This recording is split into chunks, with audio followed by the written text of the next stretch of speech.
Defensive line, Brian Shockley. Running backs, Joe Bryan. Defensive line, Travis Rogers. Quarterback safeties, Jeff Simpson. Wide receiver DBs, Scott Queen. Defensive coordinator, Derek Chastain. Head coach, Jonathan Guest.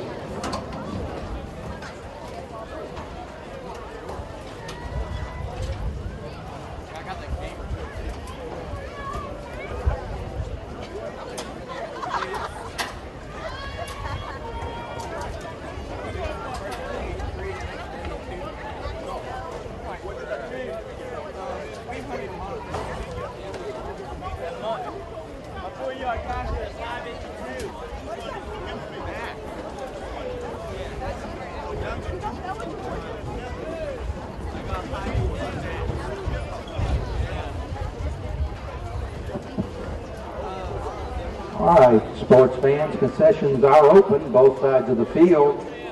And for the ELCA fans, the boat is open. You can get water there, and you can get all your booster items. You can join the booster club, go by the boat.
Again, a special welcome to our guests from Clinch County tonight. Down to your left, concession area and restroom areas. Thank you for making the long trip, and we wish you journey's mercies going home tonight.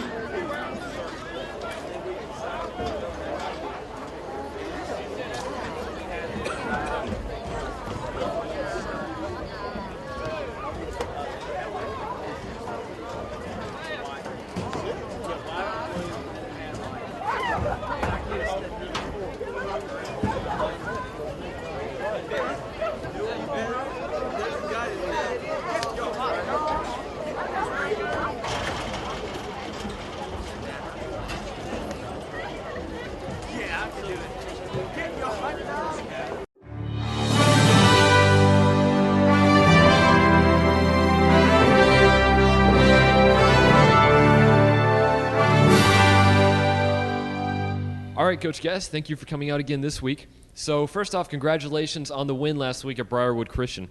Based off of the team's performance last week, how do you think they did, and what are you doing to try and work to improve versus the game this week versus Clinch County? I was real proud of our team last week. Briarwood Christian has a great tradition of being a great football team. They have a great coach. I felt like going into the game they had a great defense. We knew that they were going to be rebuilding on offense. They lost a ton on offense from the previous year. However, our kids came out. Offensively, we played fantastic, and defensively, we played great. I think the statistics prove that. We had, I think, about 400 yards of offense compared to their 150, 155 yards of offense. Obviously, there's things we can improve on. We have to continue to get better each and every week. So things that you look at the defense, things where we need to get better is, each player needs to do their job, and make sure that they know their assignment before the ball snapped. Offensively, it's the same situation. You know, we still have players that don't necessarily execute the way that we want them to execute. So the bright side is we won 32-7, and there's a whole lot of room for improvement. Okay, and during that game, were there any players that really just stood out and performed very well? Well, defensively, the first guy I think about is Josh Shockley. I think about our defensive secondary as well. Our secondary last week consisted of DJ Curl, Javius Terry, Marquise Griffin, and Davis Reynolds, and they are really able to isolate what Briarwood was trying to do. Another one that plays back there is Brad Moore and Connor Wright. And I was real proud of what those guys were able to do. Offensively, I was really, Keontae Green rushed for 160 yards, but I was really excited about how Dalton Etheridge played and the big plays that he was able to make to sustain drives. I was real excited about how the offensive line played as well. I felt like they dominated up front. We had over 300 yards rushing, which is a testament to good running back play and great offensive line play. Okay, so you've been working. You had a great game last week. Still some room for improvement. But looking at Clinch County, I don't know, any film or your experience with them in the past, what are your thoughts on this upcoming game?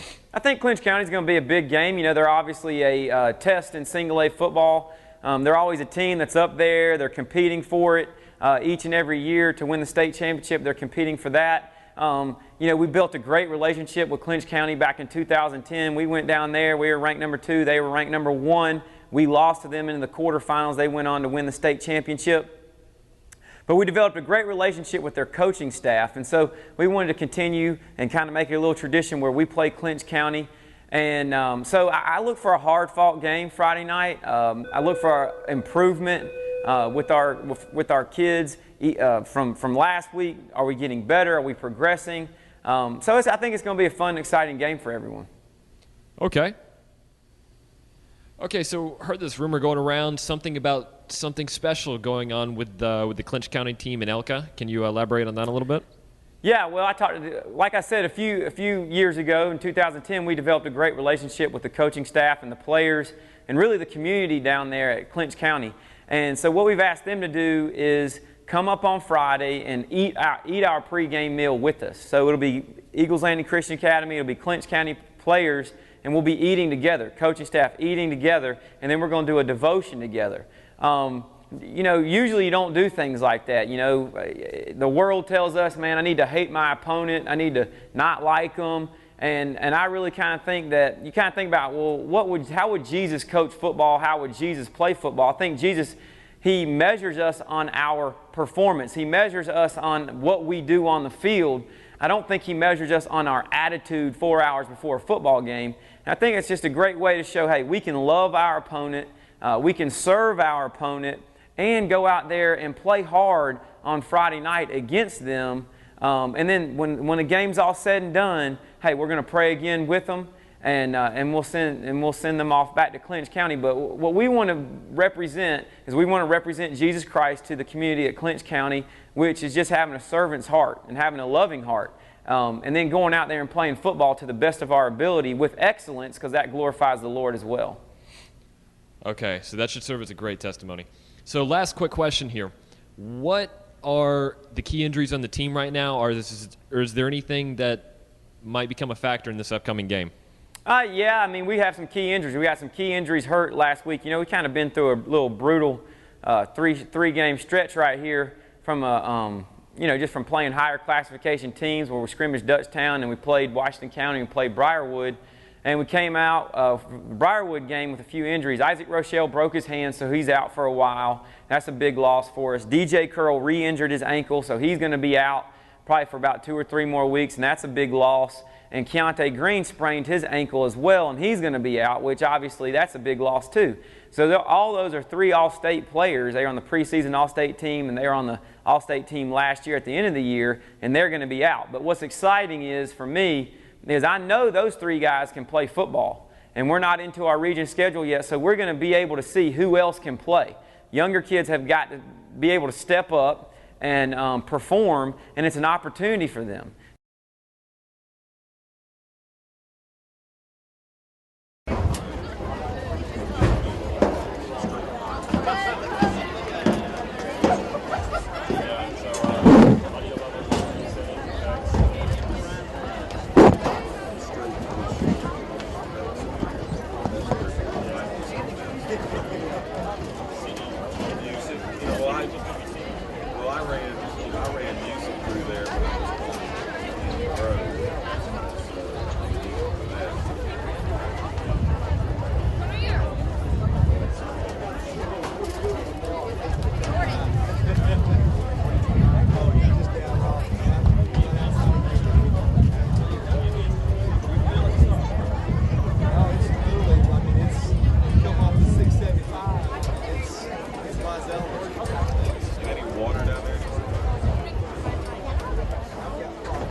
if we could have your attention, please.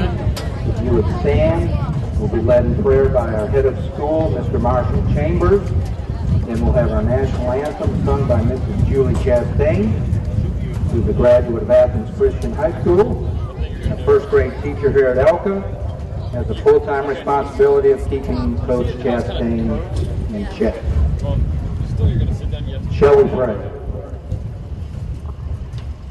Before we pray tonight, we'd like to welcome to Athens Christian School Miss Gail Hughes and John Hughes, her husband, superintendent. She's superintendent of Clinch County Schools, so we're just excited about having them tonight, and all of our friends from Clinch County. We give you a big ELCA welcome. Shall we pray?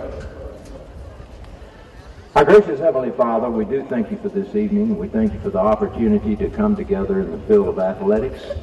And Lord, may everything we do tonight bring honor and glory unto you. May you be central in our thoughts and our actions, in the way we respond to our officials who are authorities for this evening. And Lord, we just want to respond most of all to you with our love to you, to your honor and glory. We pray especially for protection tonight for our young men as they play. May they give a good, clean contest. And Lord, we honor you. And you are our Savior and Lord. In Jesus' name, amen. All right, that is channel 1 or 2. Oh, say, can you see by the dawn's early light what so proudly we held at the twilight's last gleaming, whose broad stripes and bright stars through the perilous fight o'er the ramparts we watched were so gallantly streaming, and the rocky figure, the bursting air, give praise through the night that our flag was still there. Oh, say does that star-spangled banner yet wave o'er the land of the free and the home of the brave? Great job, Miss Julie. If that doesn't put a chill in your backbone, better check and see if you've got one.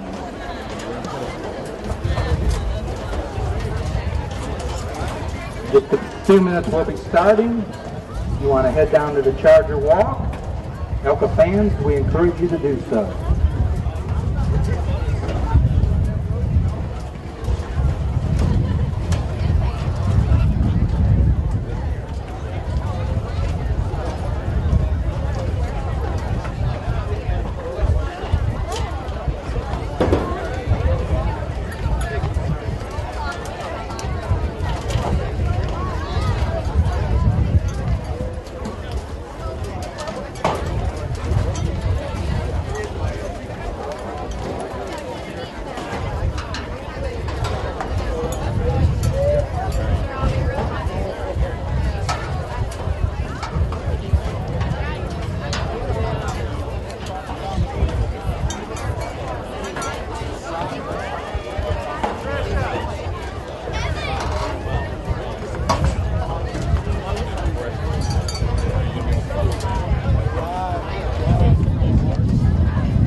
Charger Wall, starting in just a moment.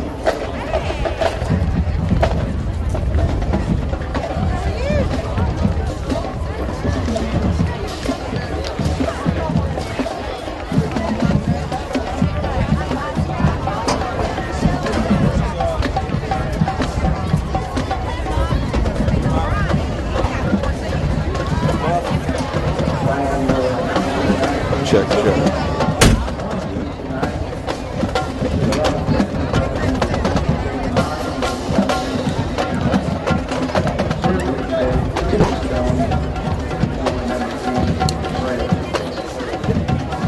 Yeah, might as well just tell everything.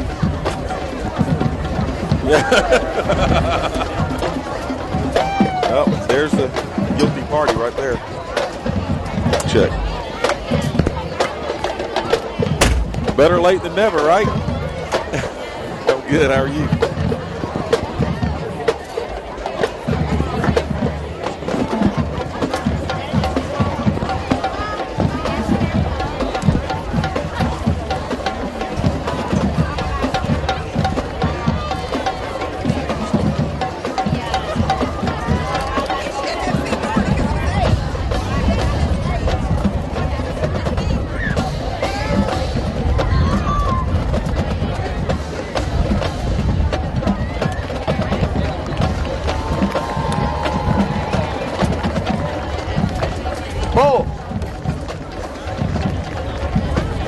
Good evening, ELCA fans. Welcome to the game tonight between the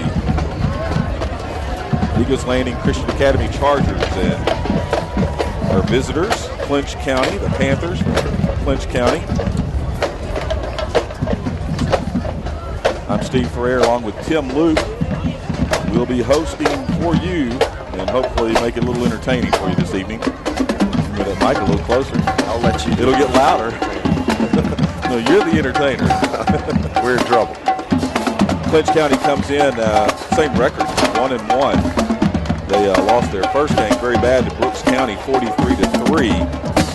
That was back on August 24th, and then their last game, August the 31st, they actually won. That was against Mitchell County, and they won that game 36-20. Our own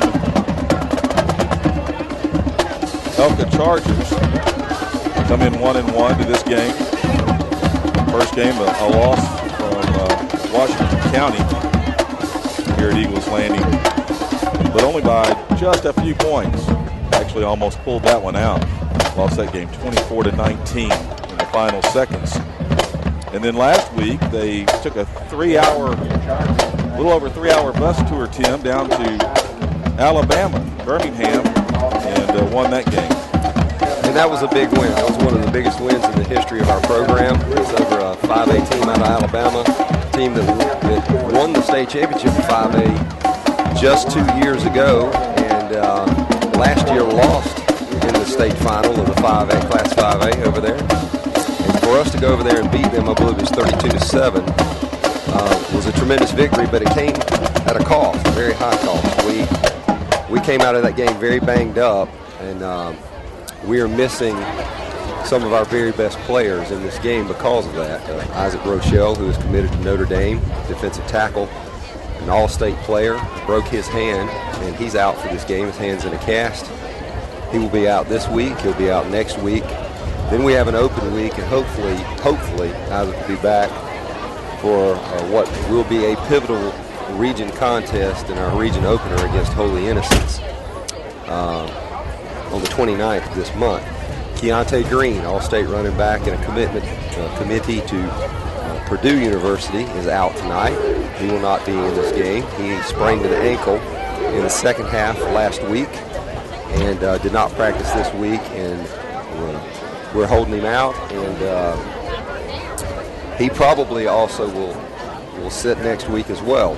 We'll try to take advantage of that open week on the other side of next week's game and get back ready for Holy Innocents. And then, of course, DJ Curl, who tried to come back last week and play in a very courageous effort with a sprained ankle. He's sprained it in practice several weeks ago. He's been out and tried to come back last week and aggravated his injury. He will not play tonight. And then Lane Timpson, who hurt his back a few weeks ago, he's out, linebacker. So that's 4 defensive starters right there who are out, and it's really puts us in a bind, especially on a night like tonight. That while it's beautiful, it's still very muggy and hot, and that is going to cut into your depth pretty quickly out here. And then we have a 5th starter that's out, Brad Moore, a slot on offense, runs the jet, and, but also plays cornerback on defense. So half of our defense is out tonight. That's not a good thing against a team that is as athletic as Clinch County. Well, we certainly look forward to them coming back healthy to the team. One fortunate thing I might mention, as you mentioned, region games don't start for another few weeks, so it's going to happen. You don't ever want it to happen, but you at least maybe have some time to get them back healthy and get them back here playing once again. The coin toss has already occurred in midfield. Eagles Landing. The Chargers won the toss and have deferred, so they will kick off. Our field runs east to west, west to east, however you want to look at it. We will actually kick off from the west to the east. And the first possession will be with the Panthers as they try to move forward from east to west. Steve, that means that we're kicking to them and they'll be looking into the sun to fill the ball. That's a little bit of an advantage right off the bat, but nothing major. What's going to be real interesting right off the bat in this game is to see how much Clinch has improved in these first 2 weeks. They are a very young team. This is not your father's Clinch County team. Clinch County is a powerhouse program in the state of Georgia, and we have a tremendous amount of respect for them up here. In fact, we have developed quite a relationship with their coaching staff after playing and losing to them 2 years ago in the state semifinals down there at their place. And they have a wonderful reputation, an outstanding program for years and years and years and years. They've won several state championships. They just ooze tradition and nostalgia down there. And they are well coached, and they have a lot of good pride about their program. So it's an honor to even be able to play them. It's going to be real interesting to see how we match up with so many players out and as athletic as they always are. I was told earlier that there were probably 2 to 3 freshmen actually on their offensive starting line for this evening's game. And that's their weak point, is their offensive line right now. And they readily admit that that's the place where they are very inexperienced and have a ways to go. But as always at Clinch, they are loaded with athletes. And the 2 of the very best are back deep here, and even their quarterback is back deep here. Number 1, Kenyon Moorhead. And you'll see him and number 5, Octavius Johnson, all night long getting the ball. Those are the 2 guys that are our biggest threats that we have to stop tonight. They'll line those guys up. 5 lines up in a slot, and we'll come across and get the jet just like we run the jet a lot, which is an east-west sweep. And then Kenyon, the quarterback, Kenyon Moorhead, is basically a wildcat look. He's really a running back at quarterback. Okay, they're not going to throw a whole lot. They're going to snap it to Kenyon, and he's either going to hand it or keep it. And so it creates a lot of problems because of their athleticism. Eagles Landing fans on their feet, Panther fans up, and Cole Dillinger kicks off. He kicks it down to about the 8-yard line. The Panthers take it upfield up to about the 23. The ball was taken by Kenyon Moorhead, as you mentioned. And great coverage there, Steve. We had Andrew Williams, which I cannot tell you how impressive that is, to have a 6'4", 245-pound junior who plays defensive end down there first on kickoff, making a tackle at the 23-yard line. And he was assisted by Andreas Holly, who is the nose guard. So just 2 tremendous athletes on our defense down there getting down deep and making the tackle. Just looking at the difference of the 2 teams, it looks like several of our players probably have a couple of inches of height on the Panthers. And they did hustle on that kickoff. Moorhead back. DeAndre Mingo with him, and right away they just do a lead. Moorhead running high. Moorhead takes it up for about a 4-yard gain. Eagles Landing saying fumble. And it is a fumble. Referees indicating a fumble. They've recovered at the 25-yard line. Charger ball, 1st and 10. And that is that's the one thing that Coach Dickerson and his staff fears the most is their inexperienced players coming into a big game and making that kind of mistake early. We'll see if the Chargers can capitalize on it, but right away they went to their bread and butter. They just snapped it to Moorhead, and he followed in right behind Mingo, and he coughed up the ball.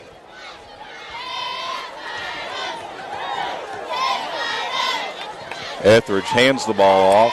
We scored right side, number 27, taken out of the 12-yard line. That's Matthew East. He scored last week on probably about a 70-yarder on the exact same play as Jet Wright. It's one of our staple plays. Snap it to quarterback Dalton Etheridge, and he hands it off to our slot coming across. And I tell you what, you talk about stepping up with so many injuries and lack of depth and having to play players as much as we can one way, he has stepped up at Jet. Etheridge takes it from this first down, gives it to number 7, Marquise Griffin. Steve Marquise transferred to us this year. He's a senior. He came from Eagles Landing High School. He has been an absolute joy to be around. He's a great kid, and I'll tell you a story about him a little bit later. But he has fit right into this program, and he's such an athlete and such a good kid. But he's been a valuable asset to us because he can go both ways, and he can run that jet like he just did. And in fact, he's still learning how to run the jet. It's such a difficult play to learn how to run because you have to stretch it as best you can and try to get wide if you can. But at the same time, you got to be smart enough to know when it's time to cut it up and get as much as you can. He did just that. He did cut it up right there at where the 10 is marked on the field. He had a 5-yard gain. It'll be 2nd and 5. And one of our officials was injured. Looks like maybe a hamstring. So they call a timeout for the official. He'll be off the field getting care. And it'll be 2nd down and 5. Cameron Stewart in the backfield. How bad is it in our luck lately with injuries that even the refs get hurt? I know that's right. Etheridge keeps the ball, slips through a tackle, dodges about 3 other Panthers inside the 5-yard line. Looks like it's going to be about a 3-yard, maybe 3.5-yard gain. Bring up 3rd down and 1.5 yards for the Chargers. Steve, he's amazing, and that's what he brings to the Charger offense. He has added such a new element to our offense this year with his legs. He can throw the ball well too, but his ability to run and his athleticism is just uncanny. He makes runs like that all the time where you think you've got him bottled up, and he turns something positive out of it. They had him by the ankles. This is 3rd down, 1.5 to go for a 1st down.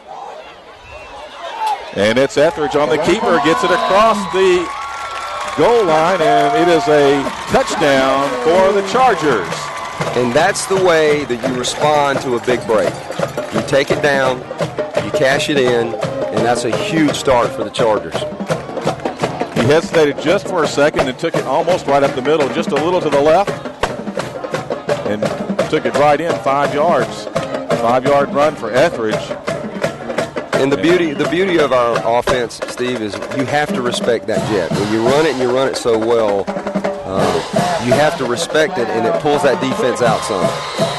And the field goal is good. 3 to go in the first quarter. Chargers 7. And that's exciting to see, to be honest with you. We have struggled some, and it's very, very typical early in the season for a high school kicker to miss extra points. And they usually gain momentum as the season goes. That's Isaac Barber. Yep. And the holder was Karandi. Davis Karandi does a great job, great hands. Isaac has missed a few extra points lately. We went through the same thing last year. I guarantee you, though, he's a very steady kid. He's a great kid. He will level off and start kicking them and go on a long streak of making them. Seems like every year we have that. We start slow with our extra points, and then the next thing you know, we've hit 39 out of 39. So I look forward to him getting on that run, and maybe that started it. Well, the Chargers did capitalize on the turnover by the Panthers at the 25-yard line.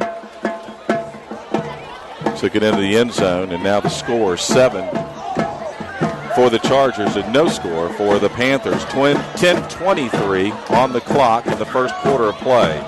Chargers set up to kick the ball. Ball placed at the 40-yard line for the kickoff. You know, Dillinger. it's tough at these moments to know exactly what to do. When they have so many great athletes back deep, what do you do? I love ELCA's philosophy here of just going after. They kicked to the quarterback last time, and they're kicking to him again, and they're going down and saying, hey, you beat us if you can. Moorhead takes it at the 7-yard line and gets up to the 20 where he stopped. They're going to spot the ball at about the 22-yard line. Andrew. Once again, a defensive end, Nick Dawson, this time a sophomore, who's been pressed into action because of Isaac Rochelle's injury. He's gotten more and more time this year. Down there first and made the first hit on that. That's very impressive. A kid that big is down there first. And on the first 2 kickoffs, they didn't get much yardage. That's about the same yardage they got last time. And almost kicked to the same exact spot. Moorhead behind the hands it off. Lacey to the outside.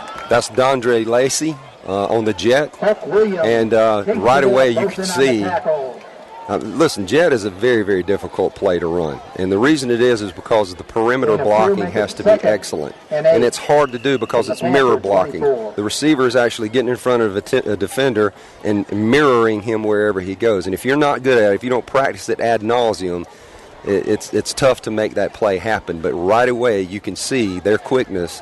That kid can really run. Ball is snapped to Moorhead. He tosses it out to the left. Touchdown. They're not catching him. And intercepted by number 2, Javius Terry. They did too. Takes it in. Down to the 1. He intercepted it about the 32, 33-yard line after a tip by another Charger player and almost took it into the end zone. Ball spotted at the 1-yard line. It'll be first and goal for the Chargers. Steve Javius is another transfer. He transferred to us from Woodland High School this year and has been a joy. He's fit right in. He's got a great attitude, and he is just an unbelievable athlete. He's one of the fastest kids we've ever had in our program. I rank him right up there with Tim Waters, who played for me back in 2004. He is extremely fast, and he adds quickness with it as well, and you saw his ball skills there. That's a huge play. Ball handed by Etheridge to number 5, Cameron Stewart. He takes it in 1 yard for another Charger touchdown. And what's cool about that does my heart good, because that's Cam Stewart. Coached him for years and years in Little League football here. He was my running back and coming up through our young age divisions here at ELCA. He's played with us at least since the 5th grade. And I would coach one team, and Coach Stan Langley would coach another team in the same age division, and Cam's been terrific all the way through. That was a great extra point by number 6, Isaac Barber. Again, the ball snapped to Karandi, and that one went sky high straight up through the uprights. What's really neat to see, and I'm hoping that will give Cam Stewart a lot of confidence. Varsity touchdown like that. And he's been pressed into action because Keontae's out. And for him to line up in the backfield in his first carry, get a varsity touchdown like that, I know does his heart good. And his mom and dad, Gary and Vicky, are wonderful people. We love them to death. And that's exciting to see for Cam. I'm one of his biggest fans. They made that look easy, but actually since it was tipped, it was a ball you really had to watch. And if you jump too early, it's just going to fall right out of your hands. So he had to reach up and grab that thing out of the air while it was slowing down. That was just a great interception. Well, Javius is a tremendous athlete, and Coach Guess told me not long ago, he said, I don't know what a D1 cornerback looks like, but that's a D1 cornerback. And that kid has tremendous ball skills and a lot of speed and a lot of quickness.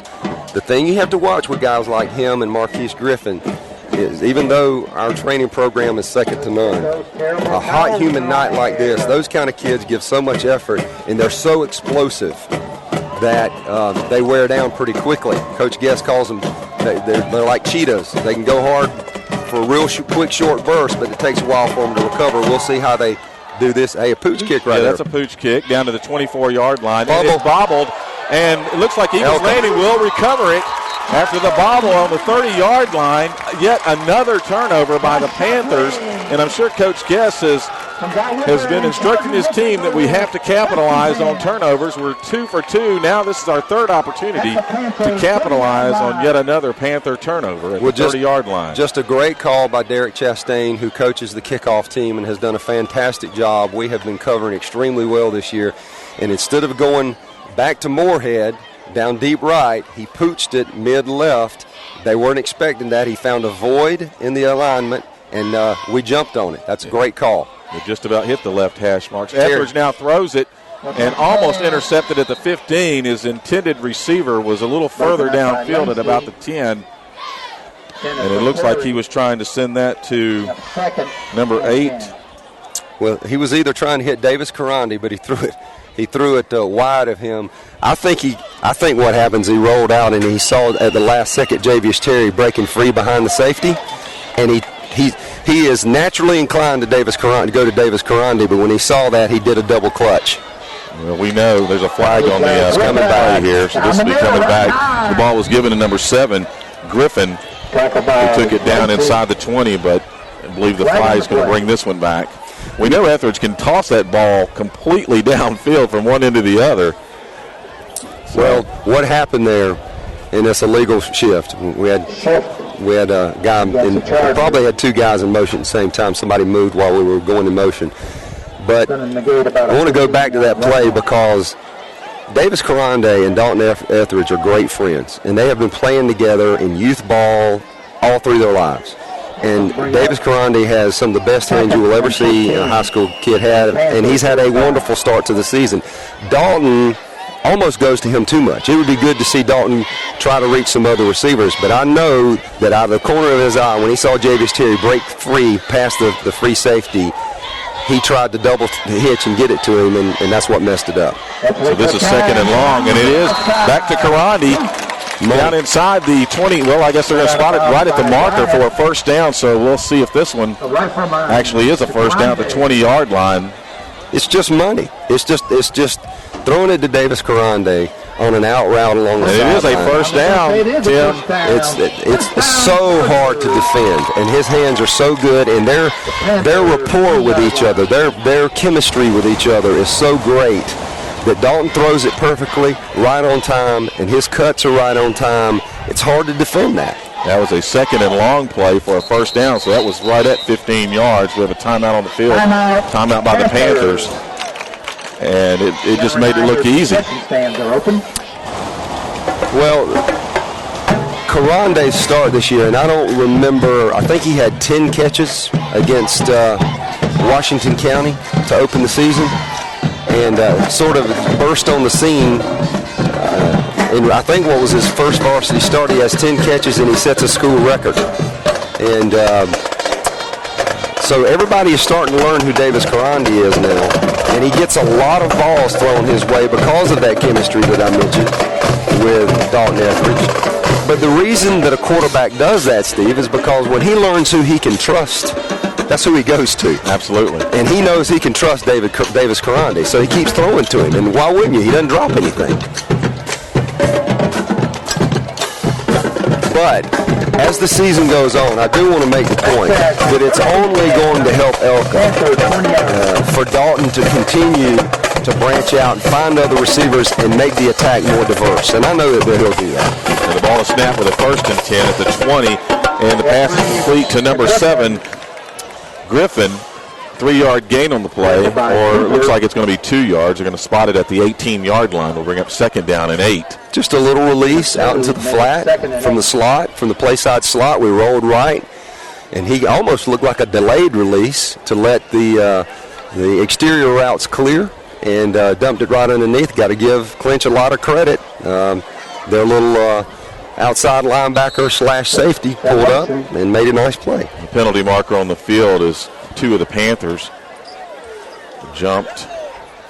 Steve, that's called freeze. That's an intentional play where we send our slot guy in motion as if we were going to run a jet, and but we don't.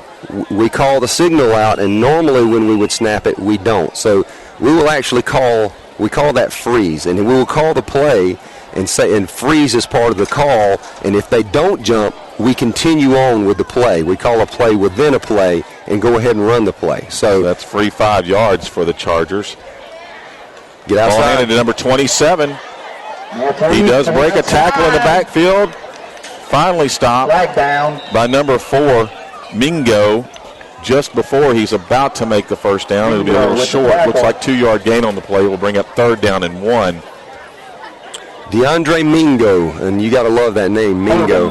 The Mingos have a long and stellar history in Clinch County. That is a huge family tree down in Homerville, and it is loaded with athletes. They have some very well-known cousins and brothers that have played for Clinch County both in baseball and basketball and football, and have a rich tradition of that name doing very well. And he wasn't satisfied with just pushing us out of bounds. He wanted to make that tackle clean on the inside of the marks down there. A penalty marker on the field for holding against the Chargers will bring it back. So we'll bring up 2nd down and 11. Etheridge completes a pass down the 10-yard line. It's going to be close to a first down. It's depending on the mark. I think we got it. First and goal from the 9. Yep, he was over the 10, and I think it was right at the 10, so it'll be 1st and goal from about the 9.5-yard line. Another great reception by Karandi from Etheridge. When you need it, you go. It's going to go from Dalton Etheridge to Mr. Karandi almost every time. Holly in the backfield with Etheridge. They're on the right hash mark. He does hand it to Holly. Takes it straight up the middle. Hustles as he's hit by 2 or 3 of the players from Clinch County and gets about 4 yards on the play down to the 5-yard line. They'll bring up 2nd and goal from the 5. It's going to be huge in these next few weeks to see who will step up and fill Keontae Green's shoes at the running back position. And Andreas Holly is first in line to prove himself. He is a thick, strong young man and runs hard inside. Doesn't have the speed Keontae's got, but boy, he can run hard. This time it's a quarterback keeper. Etheridge, 2 yards on the play. Stopped at the 3-yard line. Will bring up 3rd down and goal from the 3. Thompson, Mingo. And Steve, this is the territory where Coach Guest really likes to lean on Dalton Etheridge's legs. 3rd and goal from the 3. It's hard down here I mean, when you get down here, there's less real estate. And so when you can use your 11th guy as a weapon, and what I mean by that is most of the time a throwing quarterback, he's got less distance to work with down here. If he can hurt you with his legs, it becomes important. This time it's to Holly. Great job. Holly takes it right up the middle, barely touched, right in for another Eagles Landing Charger touchdown. And you can credit that one to the offensive line. He barely got touched. Tyler Petty was just being nasty on his man then. Tyler Petty went all the way from left tackle, pushing his guy, left guard, or pushing his guy all the way to the right side of the formation. Heck of a job by the whole offensive line. Barber to try the extra point. It's down, it's up. Another big kick. Almost to the top of the upright, split him right in between. It's good with 5:48 left in the first quarter of play. We take advantage of another turnover by the Panthers, and the score is 21-0. And just give a shout out here to that offensive line. Not only did Tyler Petty do a great job, but Ryan Manili, who is starting this year for the first time and is just a tremendously strong individual.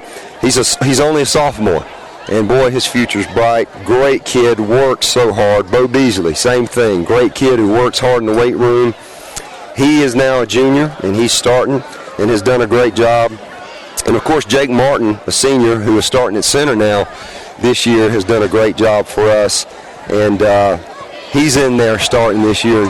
And it does my heart good to see all these kids who have plugged in the weight room for so long and have been patient and bided their times, and their parents have been good enough to be patient and understand that it takes time to develop and get strong enough to play offensive line, and now they're being rewarded. And it's refreshing when you have great families who understand that and understand that it's going to take some time to develop kids, and they're not always ready when they're freshmen and sophomores.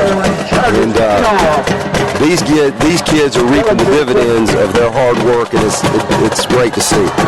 Dillinger to kick it off, and there he does. This time he does kick it to Moorhead once again at the 12-yard line. Moorhead takes it upfield, straight upfield by 2 of the Chargers, and finally knocked out of bounds at the 33-yard line. And on that play for the defense was number 17, Dillinger, the kicker. So he's stopped by the kicker, which is unreal. That was pretty far upfield for the kicker. Well, that kicker's a very good athlete, for one thing.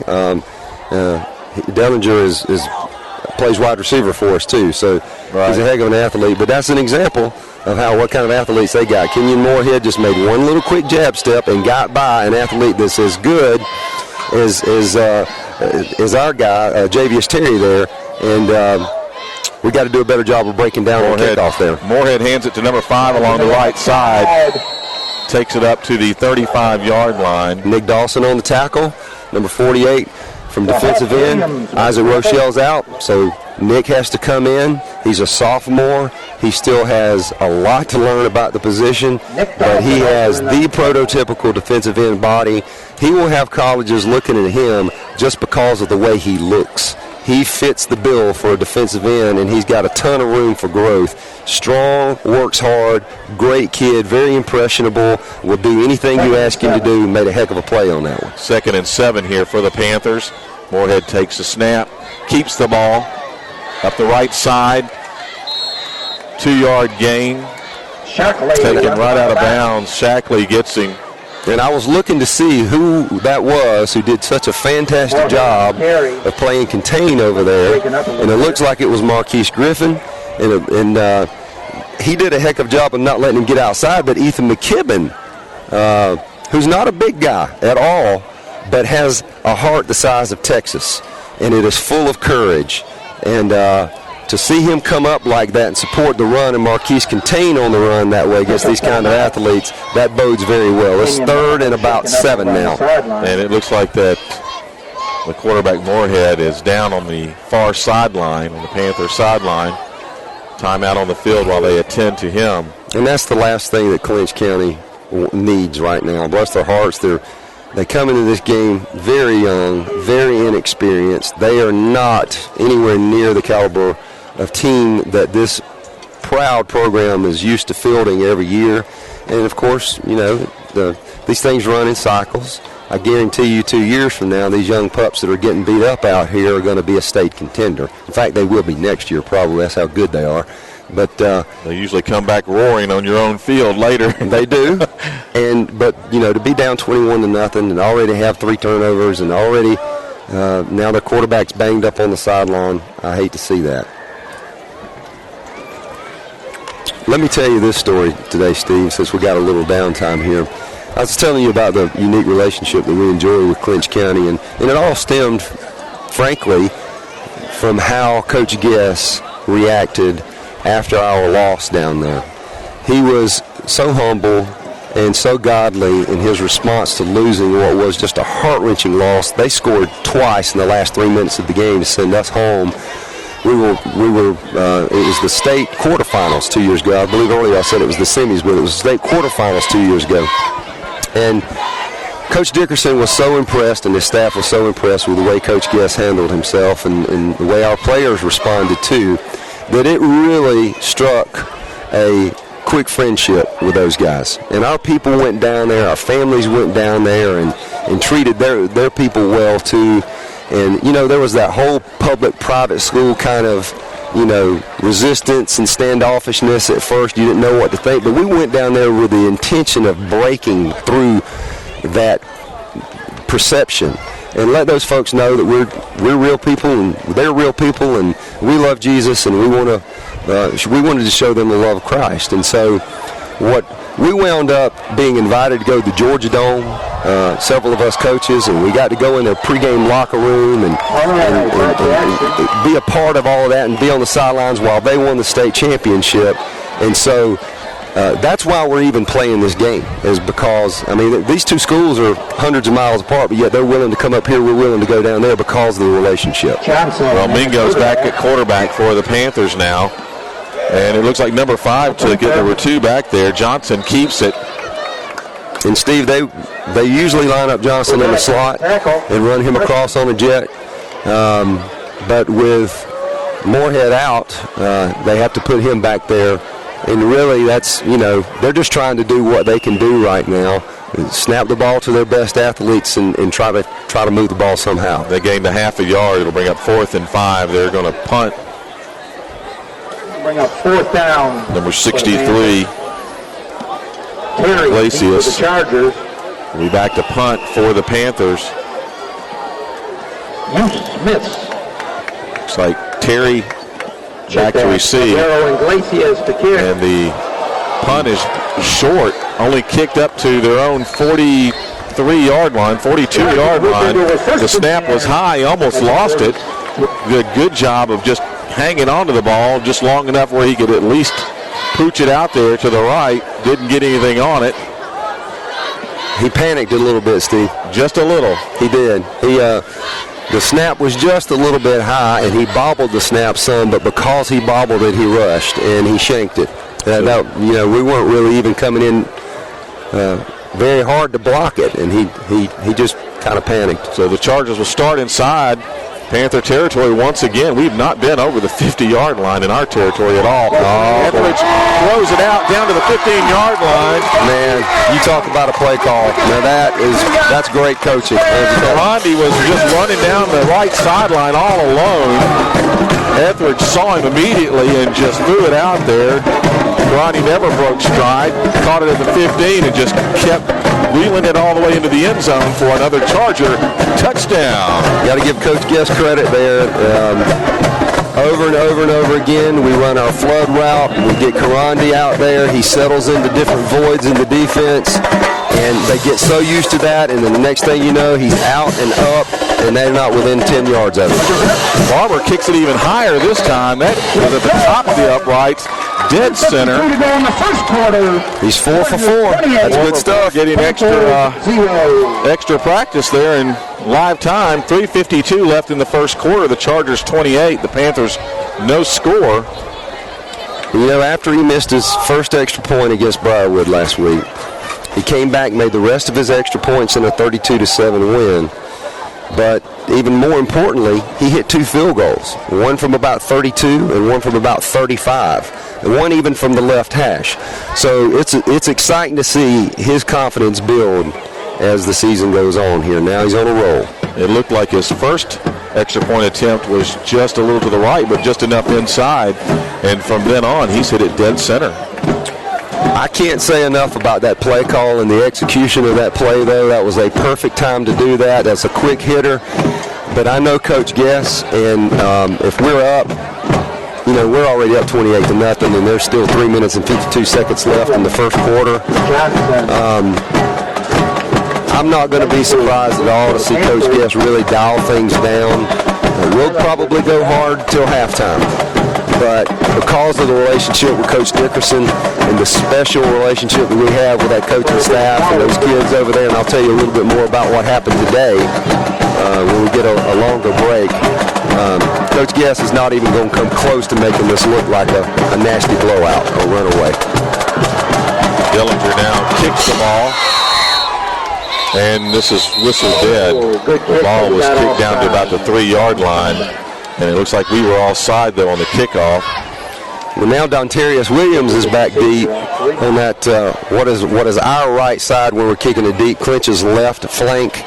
And obviously he's another good athlete, got speed, but Moorhead's out. So hopefully we'll find out something about that young man, and I hope it's not too serious. That's a 5-yard penalty. We'll kick from the 35-yard line. This should give the Panthers an opportunity to at least have maybe somewhat of a decent starting point on the field. If they can hang on to this kickoff and run it back just a little way. They've moved up to about the 15-yard line to receive this. The weather's great tonight for football. The sun not an issue anymore. Clear skies. Here we go. Now the ball is kicked down to the 15-yard line. On the side. Takes it up to the 27-yard line where he's knocked out of bounds by Yancey. And that's Nick Dawson on the tackle there, Steve. That's the sophomore defensive end I was telling you about earlier, and it's so impressive to see these big guys getting downfield like that. I mean, they're at the 27-yard line, 28-yard line, and he played that perfectly. I'd like to see him get it down there a little bit faster than he did, but he broke down, and he held contained, and perfect job tackling a very good athlete in space. 1st and 10 for the Panthers from their own 28-yard line is where the ball is spotted.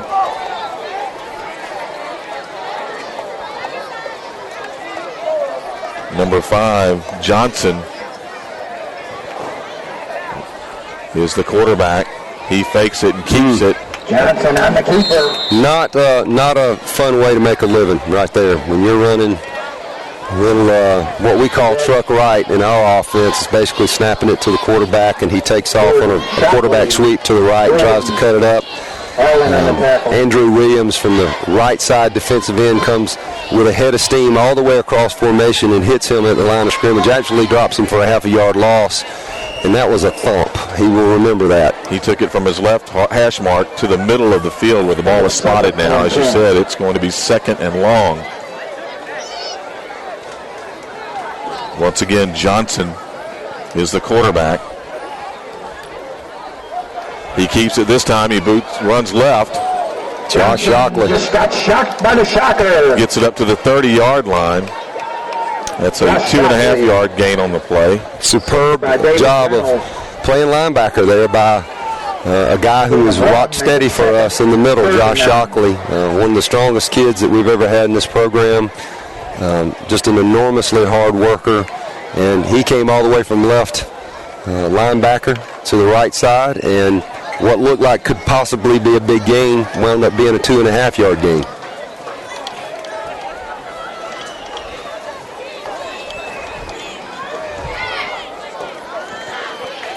This time Johnson, number 7, Shockley. Just hammered by Shockley as the handoff took place. You know, that's a special kid who can play linebacker like that, because to be able to read an athlete like that, flying across formation and to come up and to make a tackle, they just lost 6-7 yards on a play from a linebacker hitting somebody in the backfield. I mean, that's just tremendous anticipation, and it's been a joy to see him emerge as a linebacker. Last week, Briarwood had a 4th and short, and Nick Dawson hit the quarterback, and Shockley took the pitch man and blew him up for a loss. And we got the ball, and after we held on 4th, he's doing a great job. This time James punts the ball up to the 39-yard line, their own 39-yard line. About a 16-yard punt. You can tell they're struggling with their specialists in their kicking game, and that's always going to show when you're a young team like Clinch County is young. One of the places it's going to show is with their specialists, their kickers and their punters. They first punted it by Iglesias. Ball was snapped high for him. This time was Alex James. Cam Stewart back in there at running back. Chargers, one of our young pups. Panther 40. Etheridge hands the ball off. Down the right side. Still running high. Look at him go. Finally steps out of bounds at about the 27-yard line. Steve, Matthew East had a breakout game last week, and very exciting to see him have the kind of yardage that he has, especially on that one big run. He's a junior. He's another one who's bided his time. He's got a lot of speed and a lot of athleticism. Had 2 catches last week, and already he's had 2 great runs tonight. It's fun to see these young boys be rewarded for all their patience and hard work. He ran almost 10 yards before he even got handed the ball. And you know, he's doing this. The cool thing about this for guys like Cam Stewart and Matthew East, these guys aren't doing this against scrubs. This ain't even against some of the private schools that are in our region that we have to play. These are against the Briarwood Christians in the Clinch counties. These are against elite athletes, and Matthew East is getting the corner on elite athletes and turning the ball up and getting very positive gains for ELCA, and that's a tremendous statement of where we are as a program. It's a tremendous statement of his personal athleticism. But what I love about what we're doing in this program, what Coach Guess is doing in this program, is the easy thing to do is to schedule scrubs, schedule people that you know you're going to blow out, and give yourself a chance at a perfect season even, maybe. And that looks great to the pollsters and all of that. But what matters is what you do in the playoffs. And Coach Guess understands that. And these are the type of opponents and these are the type of games that prepare you to go into the postseason. And that's all he cares about. He's not really looking to blow people out. He's looking to get experience against these kinds of teams. This time Etheridge hands it off up the middle to number 5, Stewart. Looks like he's right at the first down marker. That's a 10-yard run by Stewart. And it is a first down for the Chargers. Great run, great hole, though. I mean, you can give the glory to Cam, but the truth of the matter is that Matthew Moore and Tyler Petty were the ones who opened up a hole that I could run through. And by the way, I forgot to mention on offensive line of starters, Matthew Moore is the left tackle a while ago. I mean, he is a dream kid. I'll tell you more about him in a minute.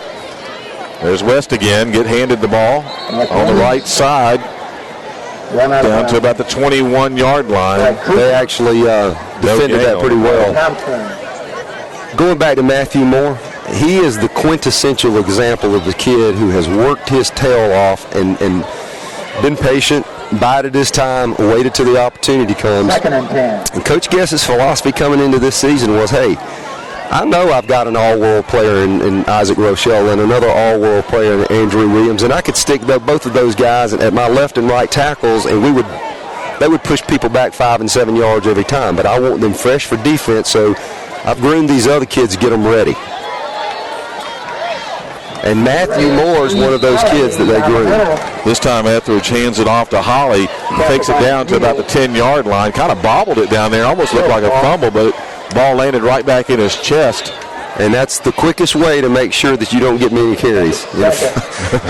Your coach will put you on the bench if you start fumbling. So well, that was just looked like a little bobble.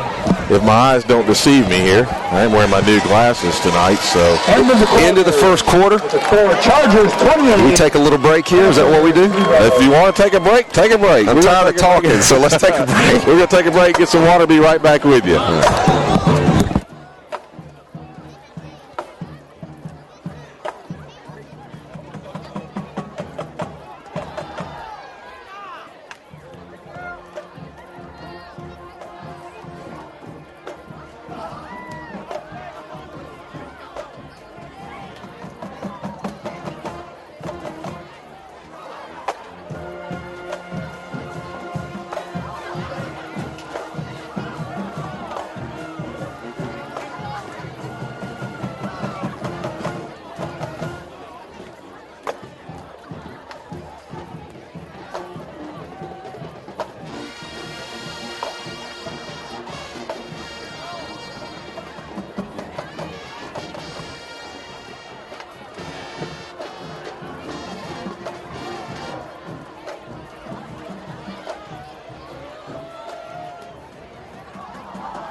Third down and 4. The Chargers.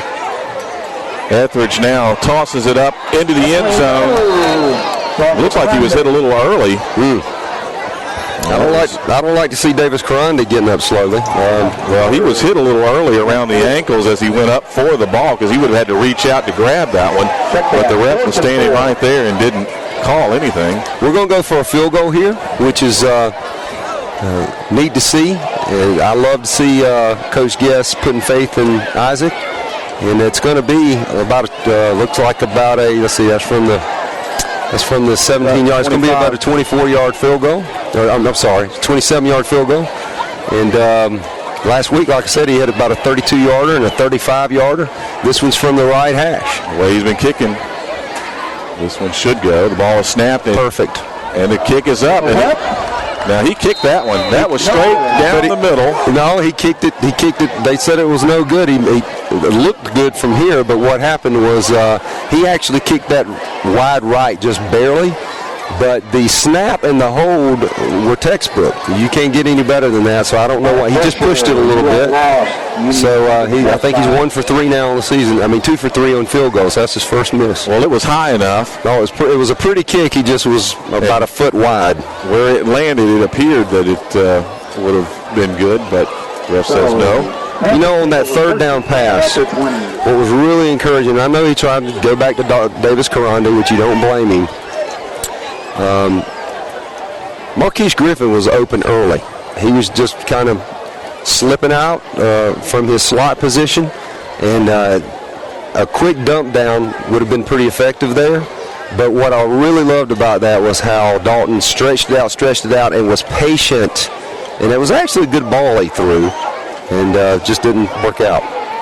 Johnson keeps the ball. Andreas Hawley hustling from the nose guard position against superior athletes, just great athletes. And they've got a penalty, I guess, for holding here. But, I mean, they just lost about 5 yards anyway because Andreas Hawley flew over there and tackled Johnson in the background. And the penalty is refused. We'll take the down and we'll take the loss of 5. So it'll be 2nd down and 15 from the Panthers' own 15-yard line. Now, you talk about exhibiting patience. Andreas Hawley transferred to us last year from Woodland High School and had to sit out a year because he was ineligible due to the state transfer rules. And you got to move. You got to have a bona fide move. They did not move, so he just sat out a year, and now he's making plays like crazy. Josh Shockley. Johnson hands it off, and it's just fumbled right there behind the line of scrimmage. Shockley picks it up. That's number 45. Takes it right into the end zone for another Charger touchdown. And speak of the devil, guess who was back there making the play? Was Andreas Hawley putting his helmet on the ball. He didn't see who the other player was, but we had 2 in the backfield hitting their runner at the same time, and just as soon as we hit him, somebody put a helmet on that ball. It popped right out, and Josh Shockley just got an early Christmas present. He was Johnny on the spot. Johnson actually never handed that ball. I mean, as we was handing it, we hit it, knocked it out. Shockley picks it up and runs it in. This time Barber kicks it further left, and it is between the uprights, so that extra point attempt is good. If my memory serves me correctly, last year at FPD, I think it was last year at FPD, First Presbyterian Day down in Macon, we played a game down there, and there was a lightning delay, and it took forever to play that game. And I can't remember if it was before the lightning delay or after the lightning delay. We came out, and I think Keontae Green popped somebody. He's playing linebacker, and he hit somebody, and that exact same thing happened. The ball bounced straight to Josh Shockley, and he took it back. And that's just a great athlete being in the right place at the right time because of great hustle, and he gets 6 points. So we went from missing just at the opening of the second quarter a 27-yard field goal to getting a turnover and taking the turnover right in. And that's a defensive score for the Chargers. Coach will be happy about that. 35-0 with 11:15 left in the second quarter. And I got to be honest with you. I know Clinch is young, and their coaching staff made it very clear to us that they are not where they're accustomed to being. But I didn't anticipate 35-0. But, of course, turnovers will do this. And when you had as many turnovers as Clinch has had, the score gets lopsided like this in a hurry, especially against a good team like ELCA. Here we go for the kickoff. Almost in the end zone, down to the 1.5-yard line, taken by the Panthers. And this time it's a good run back. Number 21 takes it all the way to the 19-yard line. That's Williams. Dontarius Williams, but you know what? He just met Marquise Griffin who, Rock Williams. what I love about what Marquise just did, that was such tremendous discipline. It is so easy to over-pursue from the backside on a kickoff and get out of position because you're squeezing to the runner, squeezing to the runner, squeezing to the runner because you're just dying to make a play, and the next thing you know, you're out of position. You can tell Coach Chastain has really drilled them, especially on that backside of staying in position for contain, and he was right there. So what looked like a very promising return, they're at the 19-yard line. It was still 17 yards. This time a quarterback keeper back to the line of scrimmage by Johnson. And guess who tackled him? Josh Shockley. Going back that kickoff, that's the longest run they've had the entire game thus far at 17 yards. And that's a function of Cole Dellinger kicking it down to the 1-yard line where, so he does have a little space to run, but the coverage was fantastic. The ball placed at the 20-yard line. It'll be 2nd down and 9.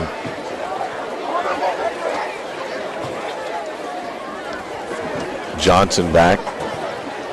Ball snapped. This time it looks like he's going to keep the ball up the right side. In the backfield up the 17-yard line. Looks like they're going to spot it down to the 16-yard line.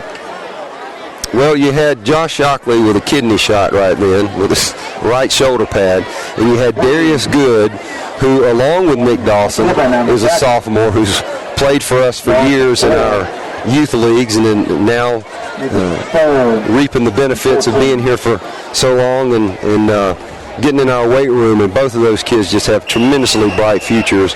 I tell you what's really exciting is if you look behind those two, not only you have the old graybeard, who's Josh Shockley, and the experienced one, but you've got young pups at the other linebacker positions. 4-yard loss on the play. It's 3rd down and 13. Johnson keeps it this time toward the left hash mark and then straight upfield. Ran it up to the 25-yard line, a penalty marker on the far end of the field at the line of scrimmage. That was about a 6-yard run by Johnson.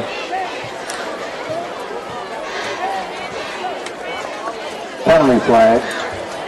See what the call is here.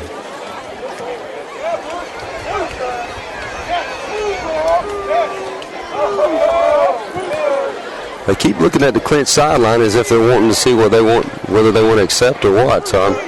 But it's in the vicinity of a penalty that would be. They're marking it back against Clinch. So it almost kind of looked like they were waving it off for a minute, but then. Well, I can only assume that Coach Dickerson was trying to get an explanation for what was going on there, but I'm sure he's not happy with getting that kind of call. Now they're back at the 10-yard line, and it's 3rd and 20. Looks like that was a hold call against the Panthers, 10-yard penalty. So and I was mentioning the young pups at linebacker. You got Chase Burdett, number 33 in the middle, and you got Alex Jarrett, number 52, who plays right side linebacker. And Chase is basically a freshman, and he's out there starting. And Matthew Moore on the offensive line at left tackle, and Alex Jarrett, who is the linebacker that I just mentioned, they are best friends, and they're juniors.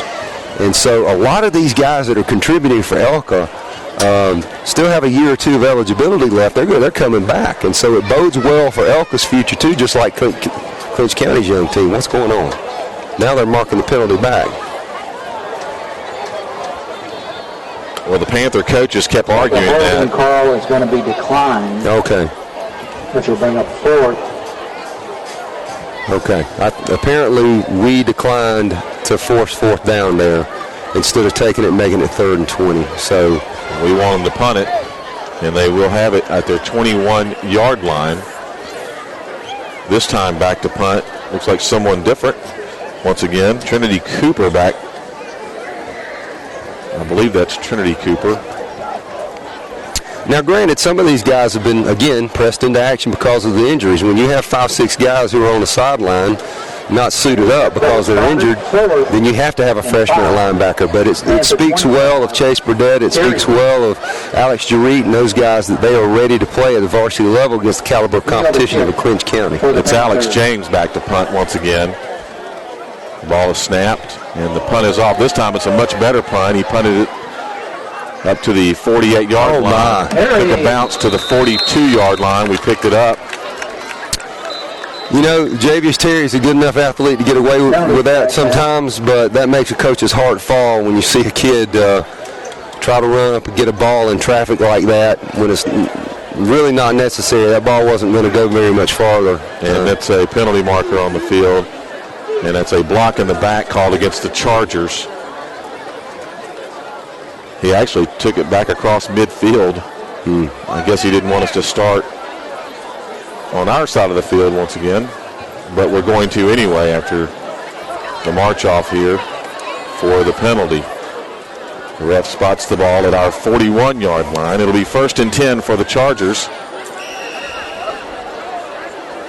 The Chargers take over 1st and 10 at their 41.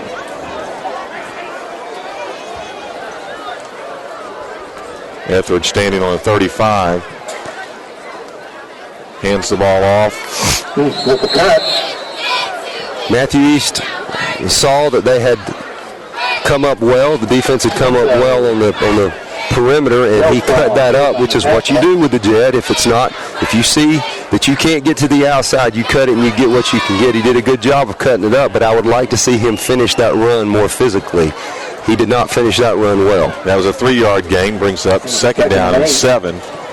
Etheridge again, this time handing it to number 5. Looks like a 1st down. Cam Stewart. And I got to tell you, Steve, I think part of it was because he's a little bit off balance, to be honest with you, but Cam's challenge throughout his entire career here from 5th grade up has been that he runs too high.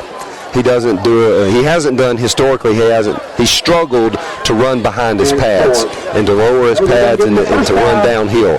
And that was beautiful. He just went 10 yards running behind his pads, and when he does that, he's a force because nobody really wants to stand in front of that. Well, he did get the 1st down. 1st down, Chargers inside Panther territory once again at the 49. Etheridge now on the pass out to the left, across the 45. We call that bulldog. To the 43-yard line. That's Davis Karandi, and when we run that wide receiver screen to the left, it's called bulldog. When we run it to the right, it's called gator. And we just ran bulldog, and why not? It's basically a long handoff when you're throwing it to a guy with as sure of hands as Davis Karandi. You throw that, though, when you're comfortable that the defense is sitting back or when their alignment is such that they are, several yards back. And against Davis Karandi, they're several yards back. 2nd down and 4 for the Chargers, at the Panther 43-yard line. Hands it off to East. East takes it down the right side, down to the sideline, across the first down marker for about another yard and a half. Excellent job again on the jet. One of the reasons East is out there is not only because of his speed, but because he has gotten pretty good at reading the jet. And make no mistake about it, as I've said earlier, jet is a difficult play to run. You have to practice it and practice it and practice it, not only for the perimeter blocking, which is difficult to block for this thing because you have to hold block for so long, but because it's hard to read. When do I cut up? Do I stretch it out wide? And so you practice stretching it wide with the idea of you understand that you can cut up at any time if the hole is there. And he's doing a great job of reading it. He actually took that one wide. 1st down, 42. We get stopped in the backfield by number 81, and that's Chauncey Manick. He hammered us. 2-yard loss. About a 2.5-yard loss. Well, welcome to GHSA football, Mr. Cam Stewart. This is what it feels like. Well, the ball is now at the 40-yard line. That was just a great tackle. He popped him. That's a heck of a job. On the 40. So now it's 2nd down and 13. Etheridge takes the snap, hands it off. And you know what was beautiful about that, Steve? We go right back to Cam Stewart. And what I love about that in my coach's heart is that after he just gets drilled by an absolute stud from Clinch County, he comes back on the very next play and runs with purpose and determination downhill behind his pads, and he delivers the blow. He takes the battle to the guy, and that is the heart of a champion, and that's why that kid's out there on that field. 6.5 yards on the play. Now 3rd down and 6. Chopped away at it on that one. Etheridge now to throw the ball. He's throwing it out to his left.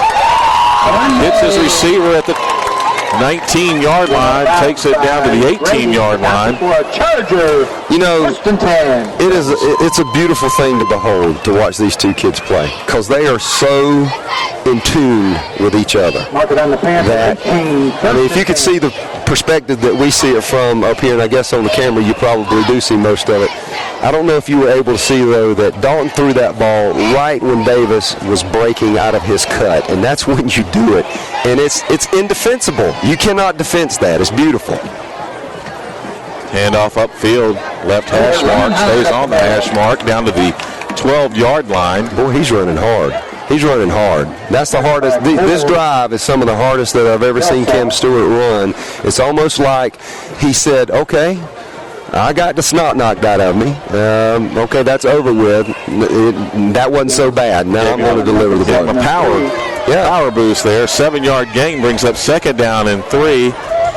Etheridge back, takes the snap. Actually didn't even take the snap. The ball was snapped directly to East as he was running down the line. Well, I'm pretty sure that Coach Guest is seeing what I'm seeing, and it's not. It's about time to run a little counter off of that, because the whole defense is following the jet right now.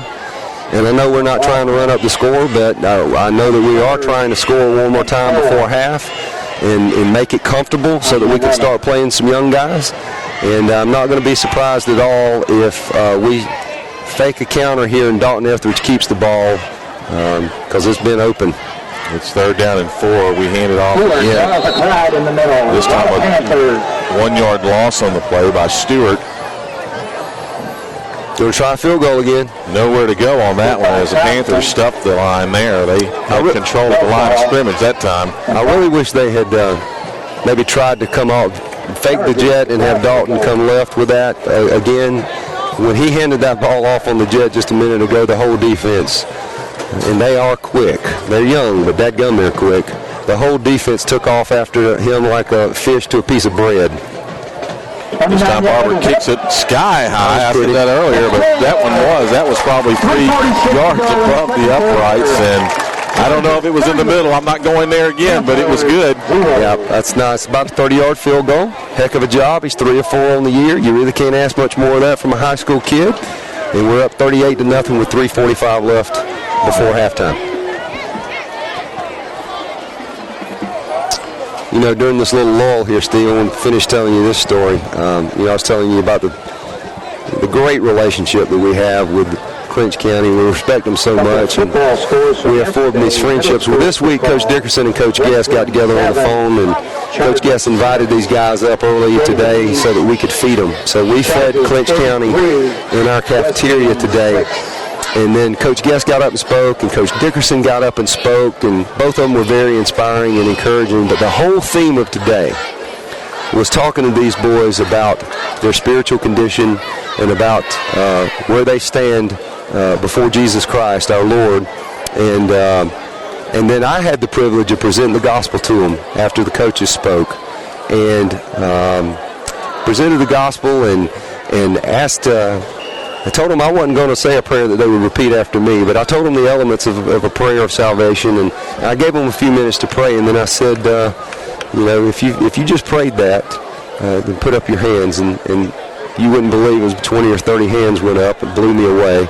And then I said, all right, it takes a lot of courage to play football, and if you, I'll let you call this. The kickoff received down around the 10-yard line, up to the 20-yard line. Great coverage again. We're going to start at about the 20. I said it takes a lot of courage to play football, but it takes even more courage to take a stand for the Lord in this world. And if you truly meant that prayer, on the count of 3, stand to your feet. And when I said 1, 2, 3, every one of those boys stood to their feet in front of the whole room. And we had 20 or 30 guys who accepted Christ as their Savior today, and it was a humbling thing, and the rest of the room just erupted in applause, and we gave glory to God for what He had done here today. And it wasn't just Clinch County. It was mostly Clinch County kids, because they're not, they don't hear it every day in school the way our kids do. But I told them, this is to you ELCA boys too, because going to Christian school don't make you a Christian any more than standing in a garage makes you a car. And And we had several ELCA boys stand up too, particularly some of the new ones that have just transferred into our school in the last year or two.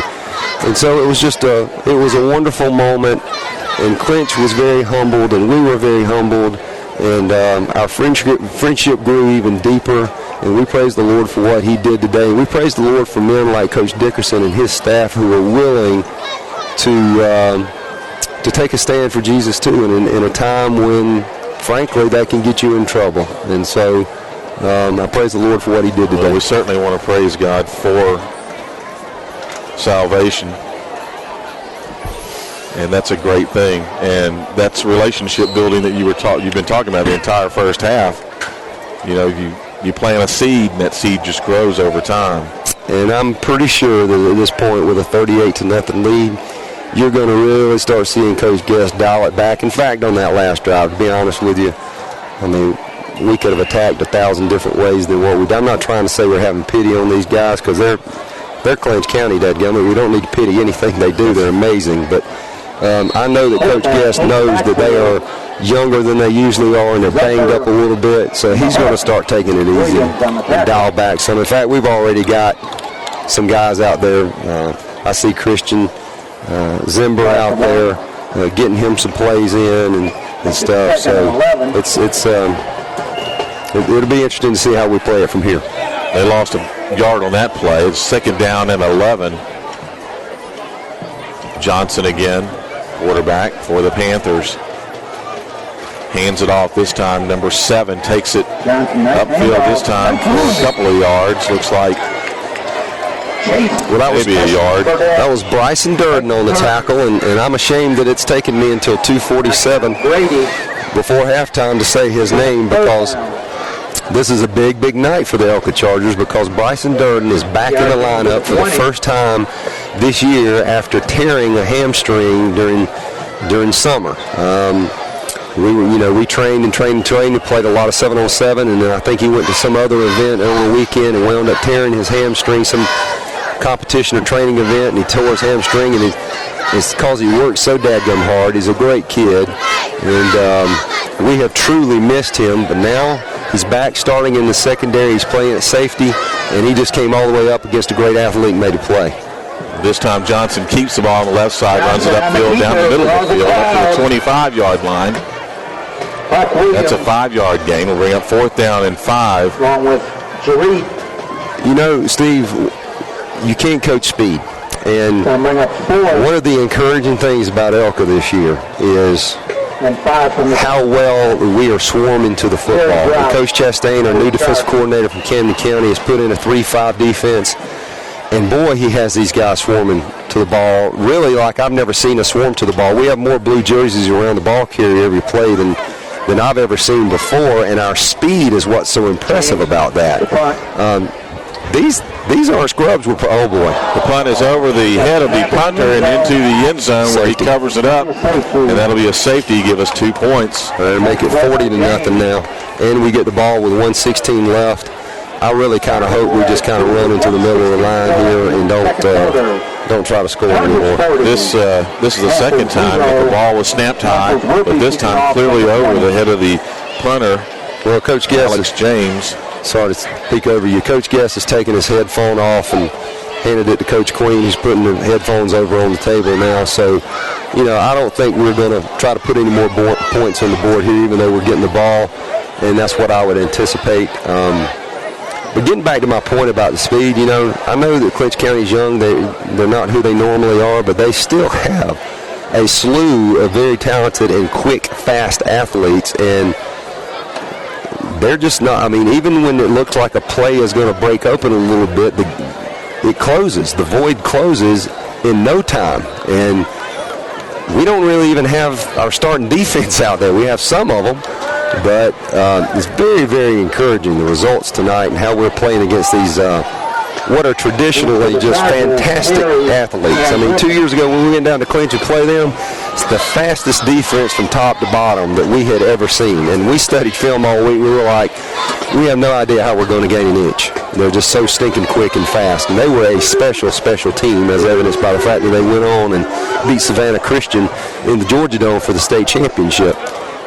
But for us to come back, I don't care how young they are. They're still Clinch, and they're still fast, and they still are athletes.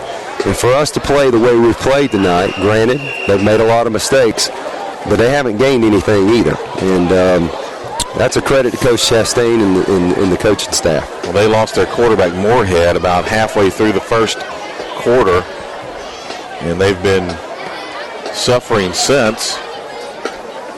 Although they have been punting instead of just turning the ball over after the first 3 possessions. Good kick.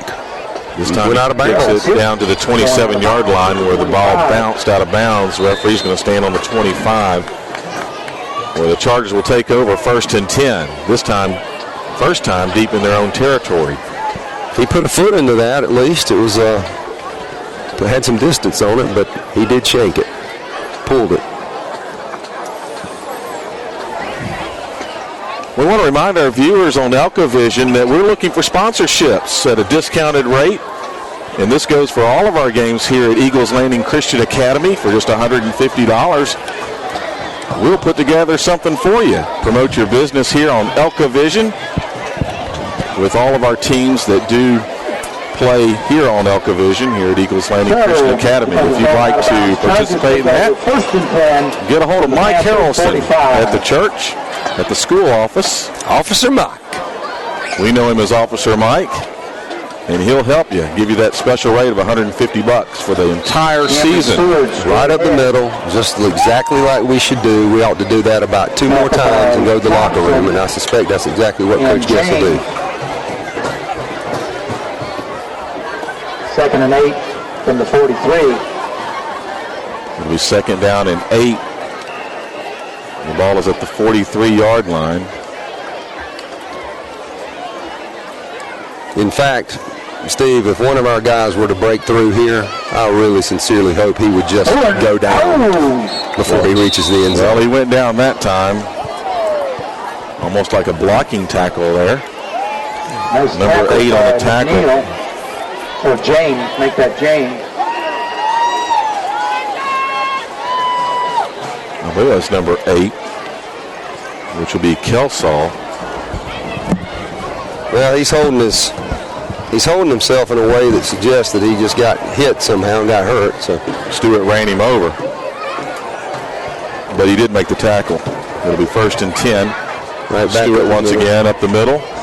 This time down, almost at the first down marker. Looks like a yard short. That's a great job, Chargers in the first half, and a great job for Coach Guess of just going into the locker room here. And there's the horn. That's the end of the half. The Chargers 40 and the Panthers no score.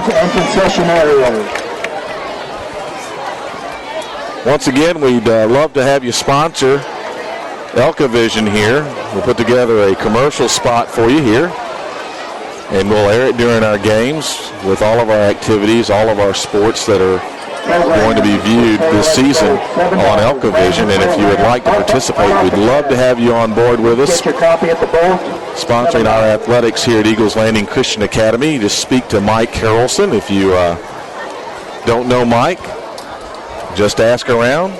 We know him as Officer Mike. That's all you need to say, and he'll hook you up.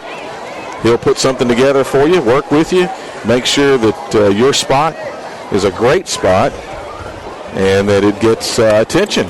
Hopefully get you some business, but more importantly, sponsor our athletics here and keep our ELCA Vision on the air. So at the half, the Eagles Landing Christian Academy Chargers 40 and our Clinch County Panthers no score. we'll take a little break here, I guess. It'll be a long halftime. Let the bands perform. Y'all enjoy both bands. Good night. Clinch has a huge one. And I'll tell you what, if I remember 2 years ago when we went down there, boy, they were good. They played, their halftime show was hits from Journey, the 80s rock band. And that's back when I listened to Steve Perry well. So it did my heart good to hear them, and they did a fantastic job with it. Well, having been a former student band director at my high school band, I'm going to shut up and let you enjoy the bands.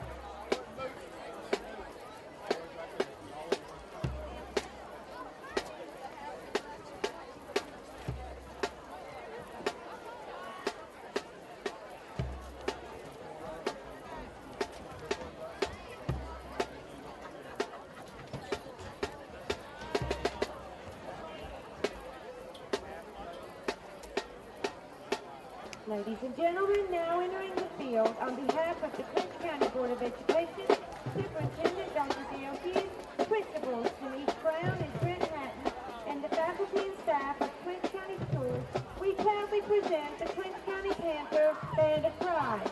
The Band of Pride is led by Director Jonathan Kelly. Auxiliary instructors Christine Mao, Nicole Latfield, Tina Guest, and Elisa Williams. The band is under the field direction of drum majors Kara Spalding and Kobe Foster. Tonight the band will feature music from the Broadway hit Rock of Ages. We will take you back to the 80s with a rock and roll medley featuring Sister Christian, I Wanna Rock, Any Way You Want It, and Come On Feel the Noise. We will entertain you with selections including We Built This City and We're Not Gonna Take It. Drum makers, is your band ready?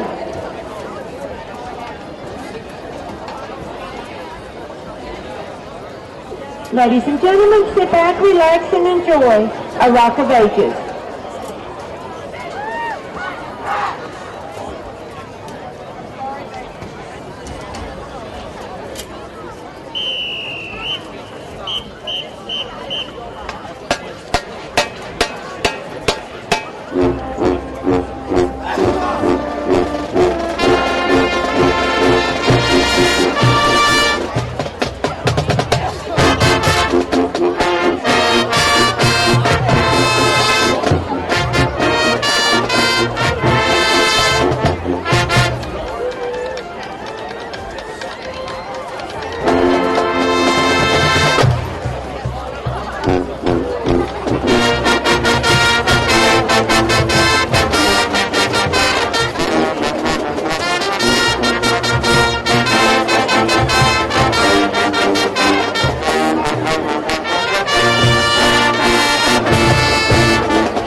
Sarah Spalding and Kobe Foster.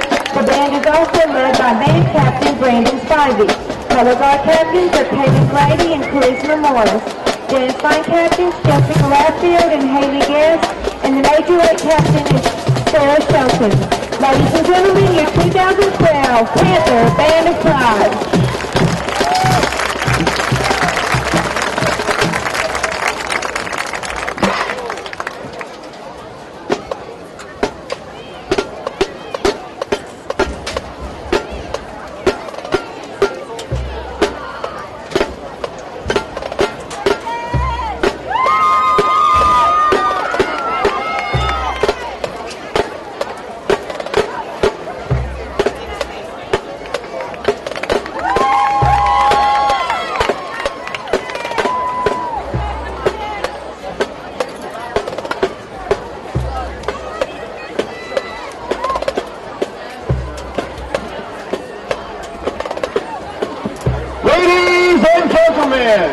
I'm very proud to introduce to you the 2012-2013 Eagles Landing Christian Academy Mighty Charger Marching Band!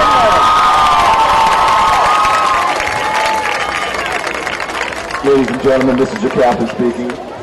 I want to thank all of you for flying with Mighty Charger Airlines. At this time, I need all of you to please return to your seats. Please remain seated until I turn off the fasten seatbelt lights. Flight attendants, prepare cabin for takeoff. In Matthew chapter 28, our Lord gives us the Great Commission to go ye therefore into all nations. Tonight, the ELCA Mighty Charger Marching Band is going to impact the world by taking you on a whirlwind tour around the globe. Our first scheduled stop is in Rio de Janeiro, and then we'll continue on to Hong Kong, and our final destination will be the French Riviera.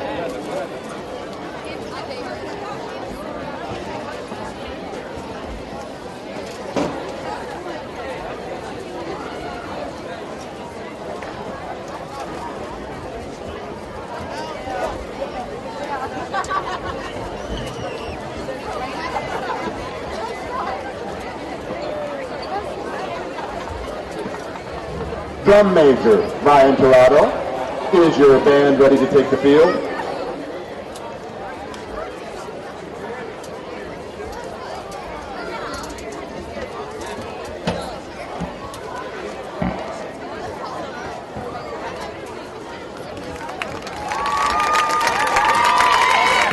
Ladies and gentlemen, please sit back. Make sure your seat backs and tray tables are in the full upright position. Fasten your seatbelts and prepare for the Mighty Chargers 2012-2013 halftime show, Postcards.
applause to the Eagle Flaming Christian Academy, Mighty Sergeant Marching Band. The color guard is under direction of Glenn Export and David Dean. Percussion instructor is Fort Tatum. Assistant band director is Jessica Herndon. Band director is Dave Davis.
program, $7 in the bowl. You'll want to get your copy. Again, a special thank you to Coach Warren Brent for showing in the spot of the night. Jimmy Martin has surgery for kidney stones. And he's just going showing in. That's just a turn.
And we're back with you. I'm Steve Ferrer along with Coach Tim Luke here at Eagles Landing Christian Academy and on the field.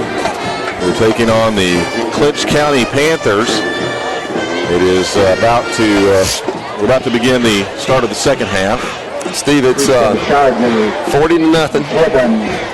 And we're going to play young kids from here out. In fact, our return team is just full of puppies out there right now. This is basically our JV that's about to come in the game, and that's a good thing.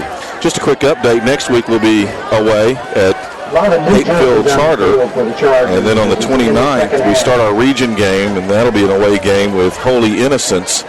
Our next home game will be on October the 12th against Mount Vernon here, another regional game for the Chargers. We're going to have to get our roster out for this half, buddy, because I don't even know all the jersey numbers. And since I'm not coaching this year, I don't even know all the jersey numbers of our young pups. Well, I won't feel outnumbered then. No, you won't. I know some of them, but I don't know all of them. There's a lot of new kids out there. Heck of a kick. The Panthers kick off. We bobble it down at the 2-yard line, pick it up, number 25, fumble the ball, we fumble it forward. Looks like the Chargers recover it.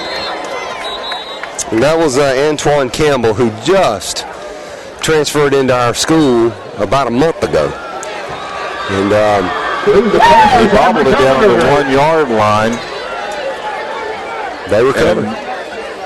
And then he ran it up to about the 7, where it just literally came out of his hands. Antoine came from a school that didn't even have athletics. And so when he transferred in, he actually filed a hardship with the GHSA, and they approved his hardship.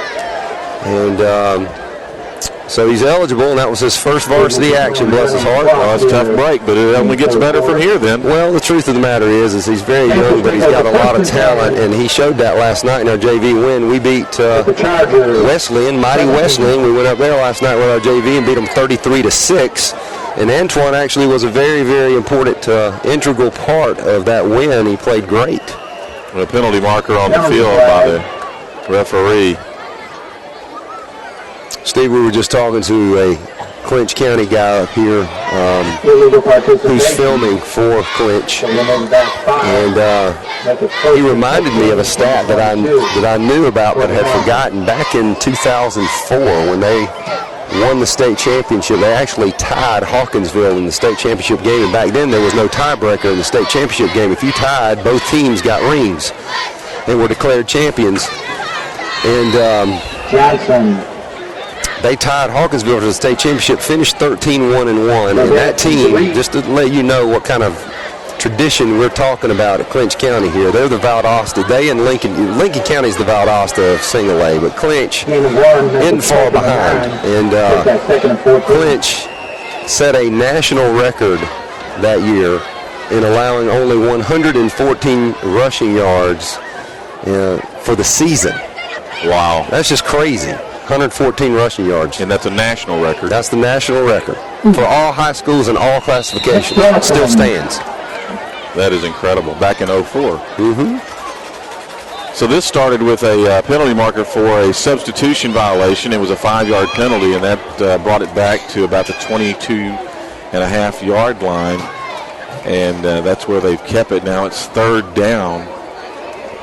And they really need to try to capitalize on a turnover that we've given them now. It's kind of reminiscent of the first quarter of play where we played down here with the first plays turnovers. So, well, it's 3rd and 16, and that's also reminiscent of what happened for Clinch in the first half. The same guy from Clinch told us at halftime that they have negative 10 yards of offense in the first half. They went backwards.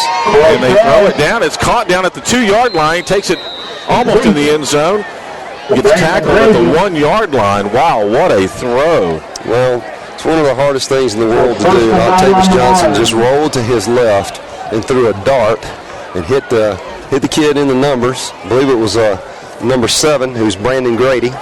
And we stopped him at the 1-yard line. He made a nice catch, but give all the credit in the world to Johnson. I believe that's James Core in at quarterback. Is it? Number 10? Oh, it's 10 the one who run it? That's who threw the ball. Okay. He barreled to his left and just chunked it. Heck of a throw. And this time he's going to keep it and run it. And he gets close. I probably would think another 2 inches he would have been in. They're going to mark him down just inside. I saw the 6-inch mark there. I saw Cameron Stewart in there.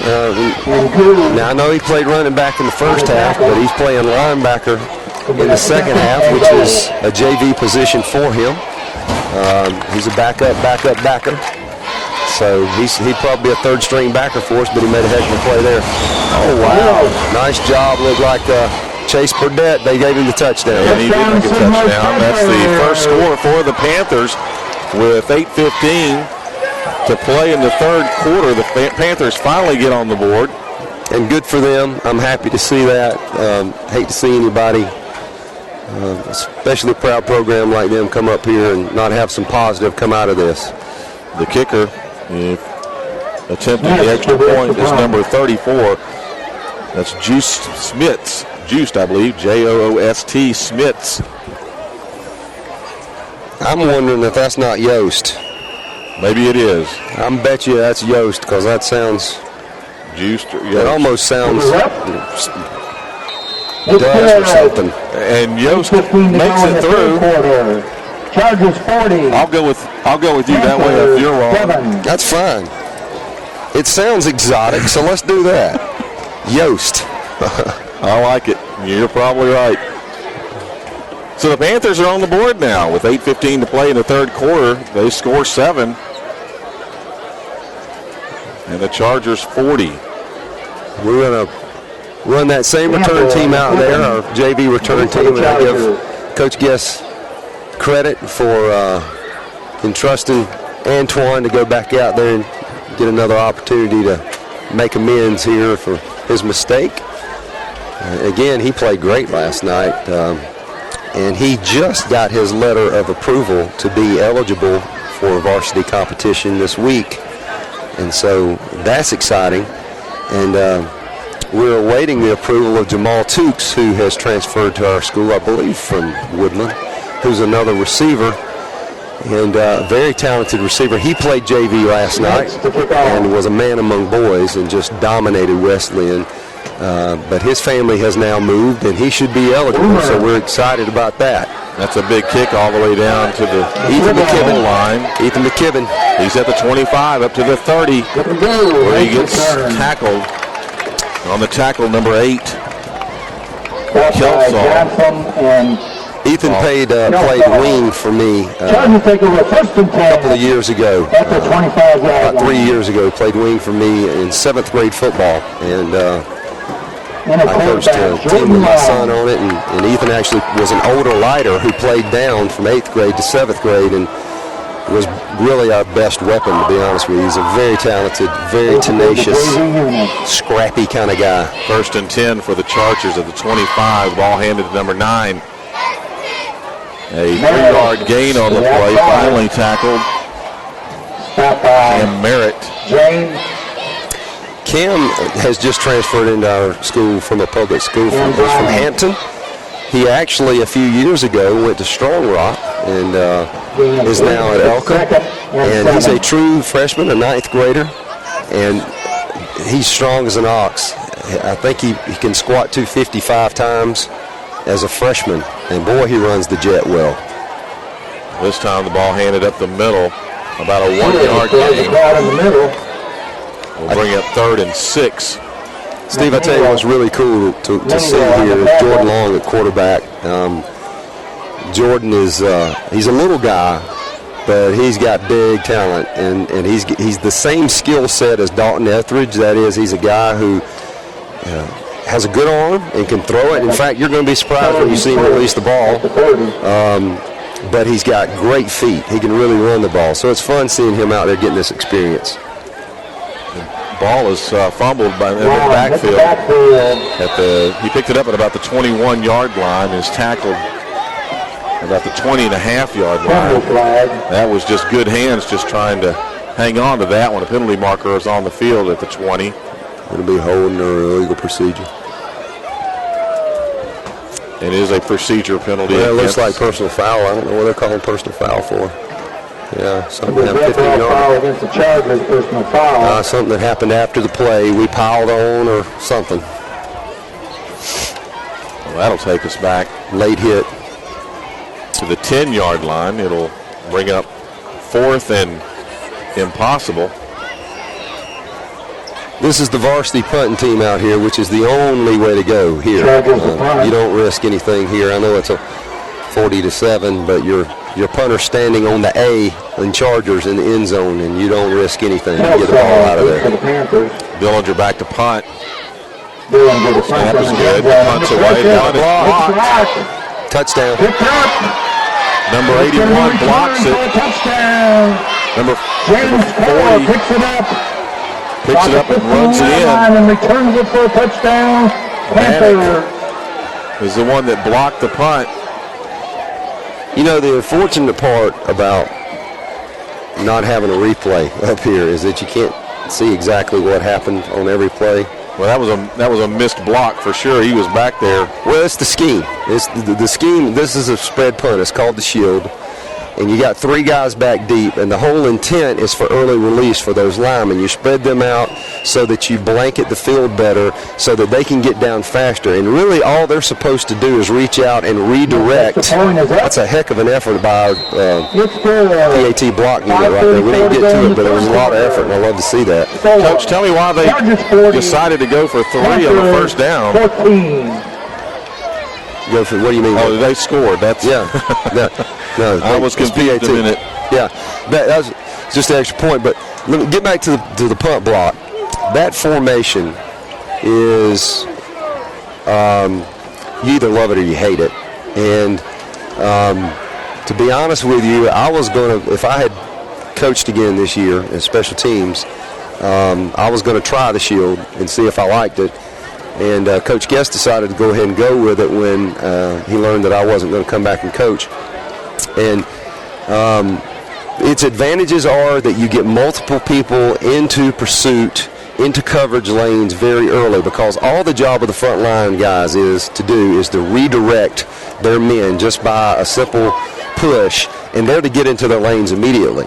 So the problem with it, though, is that when you get a massive rush like that, when they decide to go after a punt, you've only got 3 guys back there, and if they're lackluster at all in their effort, and I would love to see film there to see what happened there, it's easy to get back there and cause some havoc. And if you got a low trajectory on the punt, then you're in trouble. And that's what happened. The end zone, so it'll be a touchback on the kickoff.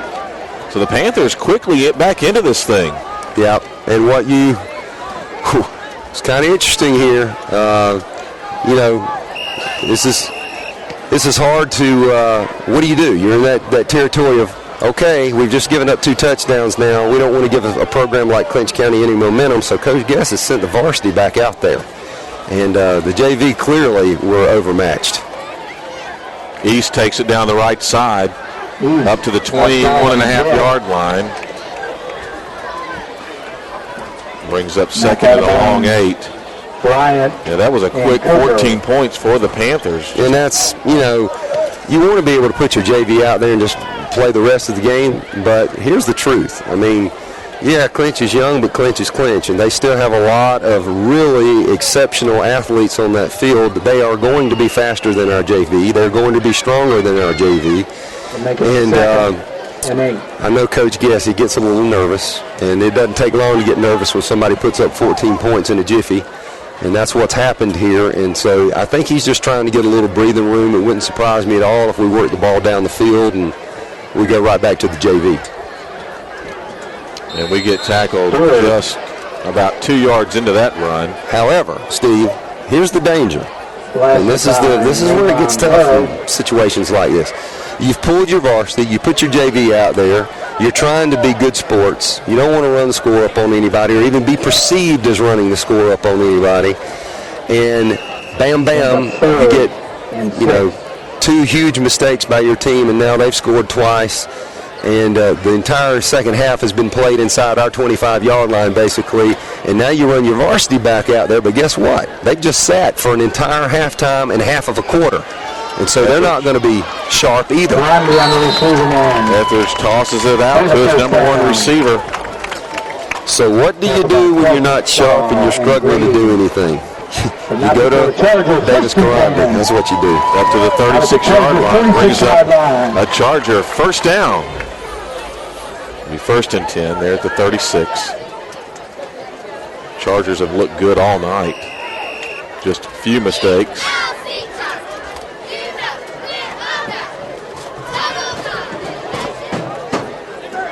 Long play call here. I noticed last week they had a clock on the other end of the field that counted down the.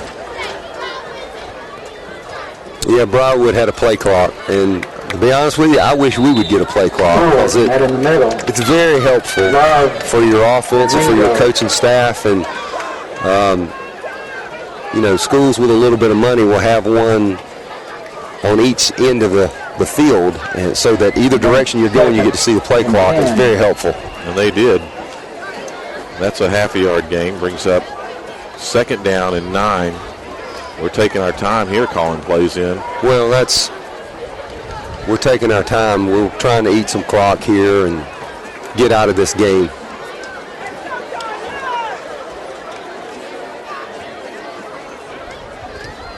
Etheridge takes a snap. He's going to toss it out. Almost intercepted by number 40. That's number 10, I think. Or was it 40? Number 10. You probably James right. Core. That's the kid that's playing quarterback, too, and they've got him back playing safety. You are correct. And he read Dalton all the way, man, and stepped in there. We'll bring up 3rd and 10 for the Chargers. That's a good example, Steve, of the athleticism of Clinch County. I mean, and the pride of Clinch County. They're down 40-0 at halftime, clearly being dominated every facet of the game. They've gone backwards in their offense 10 yards, minus 10 at halftime of offense, and yet they come out and you got kids playing both ways for them, and they're such great athletes they're able to step up against a terrific quarterback with a cannon of an arm and make a play like that. Well, he had his eyes on Karandi, too, all the way. That's unbelievable. This time, though, we are wide open down at the 32-yard line. Etheridge just tosses it out there. That is just an unbelievable probably about 33 yards. Tackled by James Core. We give Cole Dillinger a lot of credit for the route that he ran there. He did a heck of a job of getting behind the corner, but for Dalton to see that on a roll, and what to really truly, oh goodness, I wish I had a telestrator so I could show you. To really appreciate that play, you have to understand that Dalton had a tremendous athlete barreling down on him, going about 20 miles an hour in his face when he rolled and released that ball on a line. He threw that ball 40 yards in the air on a dart and hit Cole right in the hands. If Cole had not bobbled it and caught it cleaner, He may have even scored on that, but it slowed him up enough that he got caught from behind. But boy, what a throw. When that thing was in midair, I knew that was unreal. He tacked on another 4 yards before he ran himself out of bounds. He was just out of room. Well, that's the kind of throw right there that will get you a free education. Ball handed to East. He takes it down the right side for about a yard gain, maybe even at just the marker. We'll bring it up second down.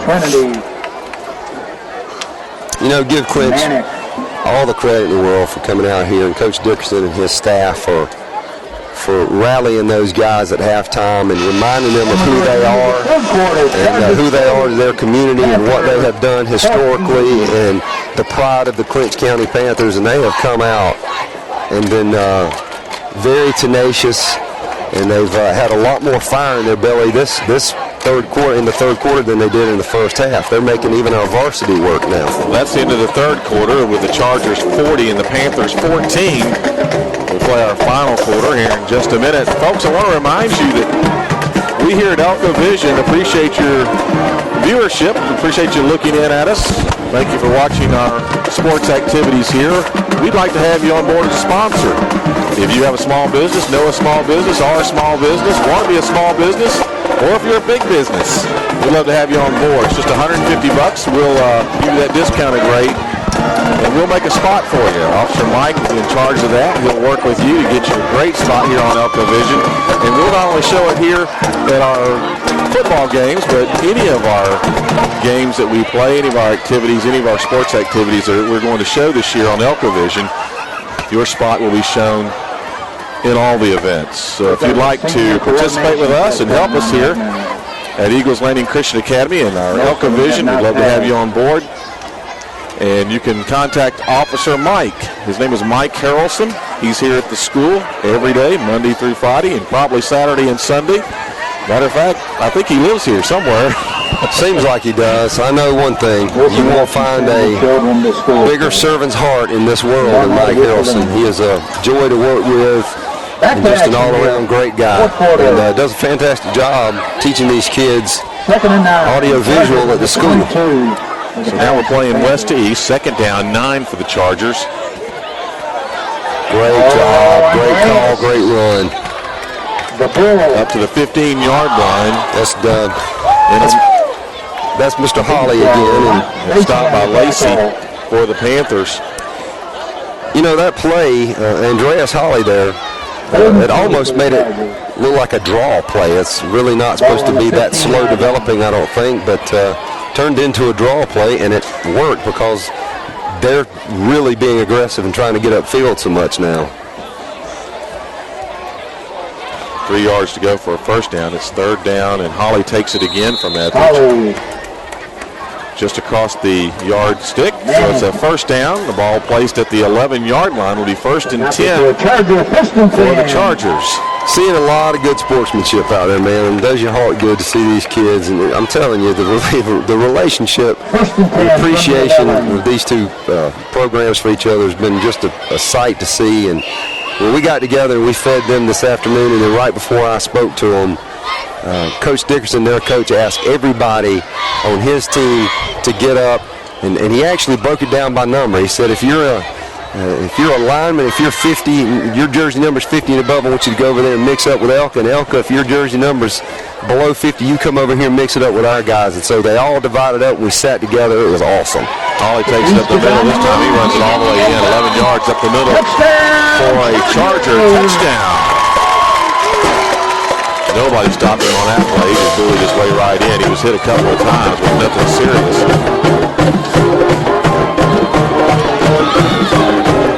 We'll see the JV go back out now. That's just Andreas running straight up the middle. There's nothing extravagant about that. That's not trying to run up the score. That's just football. And the bottom line is you take a hand off, you go up the middle. If you stop me, you stop me. If you don't, I go score. And I don't think you can be accused of ever trying to rub somebody's nose in it when you're running back straight up the middle. A low kick by Barber, but the extra point is good. He was just a couple of yards above the goalpost there, but I'm not going to risk it again, say it was dead center. Apparently, I don't have a great angle up here. Reminder, the Chargers will be on the road next week. Well, it was ugly, but it counted. Chargers. You definitely want to see more height than that, especially on a PAT. PAT needs to be high from the start. You need to get under it and get it up. The Chargers have some really fantastic players this year, so I'm not going to just spill the beans about one, but I want to tell you, just watching high school football over the years as I have, it's nice to see a quarterback that can air one out like Boomer Esiason. And I'm not trying to compare Etheridge to Boomer, but I mean, it's just one of those things. It's fun to watch high school football quarterbacks that can throw the ball downfield so accurately. Well, he's a special guy, and I tell you what, you talk about being patient and biding his time. Really, he's a junior now, and in a lot of ways, he's been talented enough to play varsity football even since he was a freshman. But he understood that we had a guy ahead of him that was a capable thrower and was a junior and then a senior last year. And so he had to wait his time, and he did. And all he did was refuse to lose a game. So in 2 years as a JV, he won every football game. And that was after winning every football game as a middle school, winning the middle school championship too. So he's lost one game as a quarterback at ELCA, and that was our season opener against Washington County. We kicked the ball down to the 1 yard line. The Panthers run it back to the 15-yard line. That was Lacey running the ball back. So looks like they spot at the 16. The Panthers will take over 1st and 10 from their own 16. Well, what was exciting about that was pretty much was our JV kickoff team, and we just stopped them at the 16-yard line. So that's another great job of coverage. And Coach Chastain has them coached up on those kickoff units, man. And that ain't easy, I want to tell you. Punt is the number one hardest thing and the number one unit that you worry about as a special teams coach, and kickoff is second, and it's a pretty close second because there's so much space to cover against great athletes. Panthers, number 10, keeps the ball. He's across the 20, 25, 30, stopped at the 30. Finally stopped there by Burdette. Stopped by Farthing. Well, he also was tripped up some by Sam Shockley, who is Josh's younger brother and is only a true freshman. But not before a and then junior Aaron Farthing, playing cornerback, came up and supported the run well too. And let me just tell you, it warms my heart to see Aaron Farthing on this football field tonight. You talk about a kid who has paid his dues. He's a junior. He has worked and worked and worked in that weight room. Nobody outworks Aaron Farthing. Comes from a wonderful, godly family, and they've been nothing but supportive and patient. And Aaron is undersized, but his heart isn't, and his attitude isn't. And my son was telling me last night, Jacob, who was a freshman too, plays wide receiver. He was telling me, because I was bragging on Aaron coming back from the JV game. Aaron played in the JV game and was in the perfect spot on every play. And Wesleyan loves to throw the ball. They threw it through and through against us, and he made every play. He was right there every time in perfect position, did a superb job. And I was bragging on him going home, and Jacob said, you know, Dad, nobody ever has a problem with Aaron. Nobody ever says an unkind word about Aaron. And that's number 44 right number here. 44. First one in view. Yep. And so he's just a great kid, and I love the fact that he's on this field getting this experience. These are memories that he'll take with him the rest of his life. And when you bust your tail and you do the work, you will be rewarded, especially when you're playing for a man like Jonathan Guess. It may come sooner, it may come later, but it's going to come. And I'm so proud of Aaron. What a great kid. A penalty against us for a substitution violation gives them 5 yards. That brings up 1st and 5. Panthers at their own 34-yard line. Handoff to number 5. It's a loss on the play of a yard or no gain. Holton Henry making that play. I believe he's a junior, and he's been another one of those just below the radar in the program, going to the weight room every day, doing his work. He's back this year from knee surgery last year, missed most of the season last year after tearing up his knee. He's getting a little bit of a lecture right now for getting up and pulling his shirt apart like he's showing the Superman emblem like he did, and that's not ELCA football. So what I love about Coach Chastain pulling him over, saying we don't do that kind of stuff. Great job there. Pass incomplete. He looked like he was about to get wrapped up and tossed the ball out of penalty markers down on the 33-yard line. The pass was incomplete. Well, you saw there Nick Dawson and Darius Good, our two very promising defensive linemen, both of them all over the quarterback. You got to remember now, this is a varsity quarterback from Clinch County, and these are young pups. You're talking about two sophomores, albeit huge ones with just tremendous athletic upside, making play after play after play and getting a lot of valuable experience. You hate to see guys like Isaac Rochelle go down. You hate to see your defense riddled with injuries the way ours is. We've got 6 guys on the sideline. But the benefit of that, and you have to try to turn, as a coach, you have to try to turn everything into a positive. You don't look at it as a challenge, you look at it as an opportunity. And what these guys have, Christian Zimber's another one, is an opportunity to get out there and get better and get experience against quality opponents. 3rd and 20 here. Core takes the snap. He's going to air it out down the left sideline, intended for number 7, who catches it at the 46-yard line. Is tackled there by Aaron Farthing, who stayed in the play. That's number 7, Grady, catching the ball. He's the one that pounded us on a hit, remember, in the first half. Got in the backfield.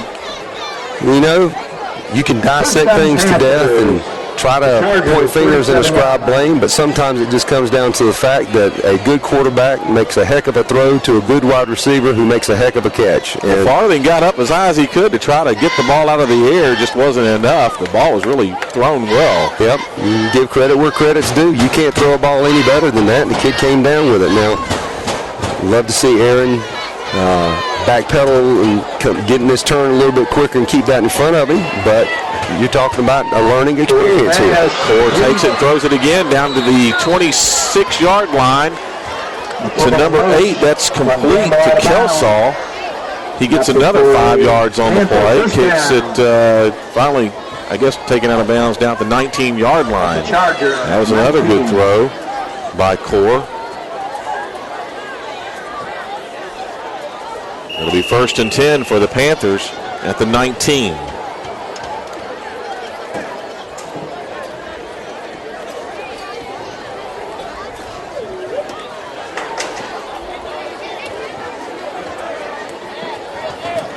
This time Core keeps it straight up the middle. Core on the keeper. 4-yard gain on the play. Down about the 15-yard line. We got 2nd down. Somebody lost a helmet out there, but he runs off the sideline. So I tell you what, Mr. Core isn't shy at all about hitting the hole, and he's been more impressive to me than Morehouse was at quarterback. Not only can he throw the heck out of the ball, but my goodness, when he gets it and it's his turn to run it, he really hits the hole. And based on what I've seen, it wouldn't surprise me if Coach Dickerson sticks with him going forward. It's 2nd and 5. Look at that throw. Hits him again. And that's going to be a touchdown. The Panthers. Kelsaw takes it. He caught it about the 2 and just went right in, just inside the goal line there, and scored a touchdown. Well, Steve, it would not surprise me at this point at all that if James Core has just won the starting position tonight at quarterback for them. Now, I know that Moorhead is a superb athlete, and I understand that, but this guy right here has been very impressive. And he stayed in the game. And hits the left goal post, so the extra point attempt is no good. Bounces back into the field. You know, it says a lot about a kid and his character when he's willing to hang in and take the kind of shots that this kid's been taking at quarterback. When you're a quarterback, you got a bullseye on your chest. And he keeps coming and keeps coming and keeps coming, and he just threw a heck of a pass, a dart across the middle, well-timed for a touchdown. So that was a very impressive drive by Clinch County. Do coaches consider that when they've got a junior that can play that position and they know their year is not going to be the best year? Oh, absolutely. But I tell you what, here's the bottom line. I don't know the Clinch County situation intimately, but reading between the lines here some, I don't think Mr. Moorhead's injury is that serious based on conversation with Clinch County guy at halftime. Didn't sound like he's hurt too bad. I'm sure he is dinged. I'm sure he's hurt. And by no means am I inferring that he's faking or anything, but when you're playing against a team like ELCA, it's not a whole lot of fun to get hit over and over and over again the way our guys bring it. And Josh Shockley has a way of making quarterbacks wish they weren't on the field, and so do some of our other guys. And what I'm impressed with is this young man, Core, as a junior coming out and hanging in there and making the kind of throws that he's made, and even more importantly, especially with the style of offense that Clinch runs, taking the snap and sticking his head up in there and getting what he can get, and he's been very effective as a dual-threat quarterback here tonight. I don't know what's going to happen. I don't know their program, but based on what I've seen tonight, I would not be surprised if they found them a quarterback, and maybe they can find another role for Mr. Moorhead. I think the important thing is that he's a junior, and if their year is, and they may have a great year, who knows. To Moorhead's defense, he was playing a different defense than Core's playing, but Core definitely has an eye and can see. Here's the kickoff down to the 6-yard line. And take it up to the 25, 28, good down to the 30. He's up to the 35. He's still on his feet at the 40-yard line. He gets to the 42 before he's finally tackled. He was almost running sideways at that point. Great return by Ethan McKibben. Just a scat back kind of guy, very gritty, very scrappy kind of guy, as I said earlier. And what I love about that is he just came back, brought the ball out to the 42-yard line. He was the guy that just was on the coverage on the touchdown, and he actually had good coverage. He was in a good location. It's very difficult to defense that pass, and for him to answer that, though, to come back and to return the ball the way he just did, that's impressive. He was watching his zone there for sure. He knew exactly where to take that ball to get a few extra yards, and every time he'd get a few, there was another opening. He'd get 5 more, and then a few more, and then another opening. So we start 1st and 10 at a 42. And a handoff on the way down the right side to the right hash mark. He's going to lose a yard on that play. That was East. We have a mixture of veterans and puppies out there. In fact, my heart's soaring a little bit right now as my son gets his first varsity action. Number 19, the wide receiver, Jacob Luke. First time ever he stepped foot on the varsity field, and it's against Clinch County. That blows my mind. That's a scary thought. He'll remember this one. See if we can't get him the ball. You know, you'd love to see every player get the ball. You got Andrew Loach split out wide left. You got Matthew East in the left slot. You got Patrick Busher at right slot. And Busher's going in motion here. He's going to run the jet. I'm sorry, that's Cam. That's Cam. Cam Merritt. Cam Merritt is the one at the right slot running the jet. Another loss on the play inside the 40 to about the 39-yard lines where we're going to get spotted here. Looks like somebody, I wonder if that's Cam Merritt that just ran the ball. Yeah, timeout for an injury. I think they landed on him out wide. Hope he's okay. Cam's a terrific kid, very unique, very strong. He just seems to be the kind of, and I'm just getting to know him some, but he's the kind of kid that doesn't speak much, but when he speaks, it has gravity. You know, he's kind of a serious kind of kid, very tough. He's up. He's holding his right wrist, it looks like. He might have got stepped on, like you said. Glad to see him walking off. I'm going to tell you right now, that's a true freshman, and for him to be getting as much playing time out here tonight as he is after playing and doing very well last night in the JV game, it was a big part of our huge win up at Wesleyan last night. He's got a bright future. I hope that isn't anything serious. He's with Dr. Orcutt, who's our orthopedist, and he'll get it checked out, and we'll find out after the game. Well, getting stepped on hurts just as bad as anything else, and that would be the lesser of two evils. Hopefully that's all that is. Yeah, we're going to run here. There's 2 minutes left in the ball game. 3rd down and 13 for the Chargers. We're in motion. Ball handed up the middle, number 14. Garrison Durham. That's Durham on the carry. Tackle made by Alex James. Pretty good run there. Looks like 6 yards, maybe 7. We'll bring up 4th down. And a long 6 here. Bring up 4th down. 4th and 7 probably. 4th and 7. Clock's running. Minute 38 left. That's what I love to see. We'll run 3 more plays and get out of here, I hope. Well, we got to get this 4th down to maintain it, so we may just let the clock run down and then go out and try to punt it or something. I don't know. That's what it looks like we're going to do, is run it down, take a penalty, punt it.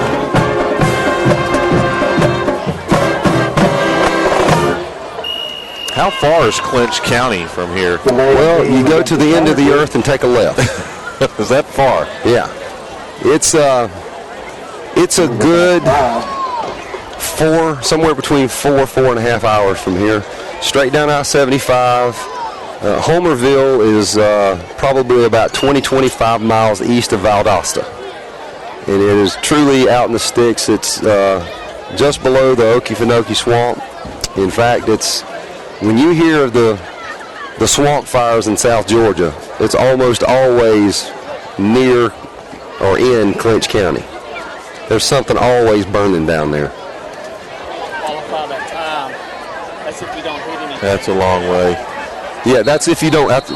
Officer Mike reminded me we need to qualify that estimate of time. He says it's 4 hours if you don't hit anything coming back.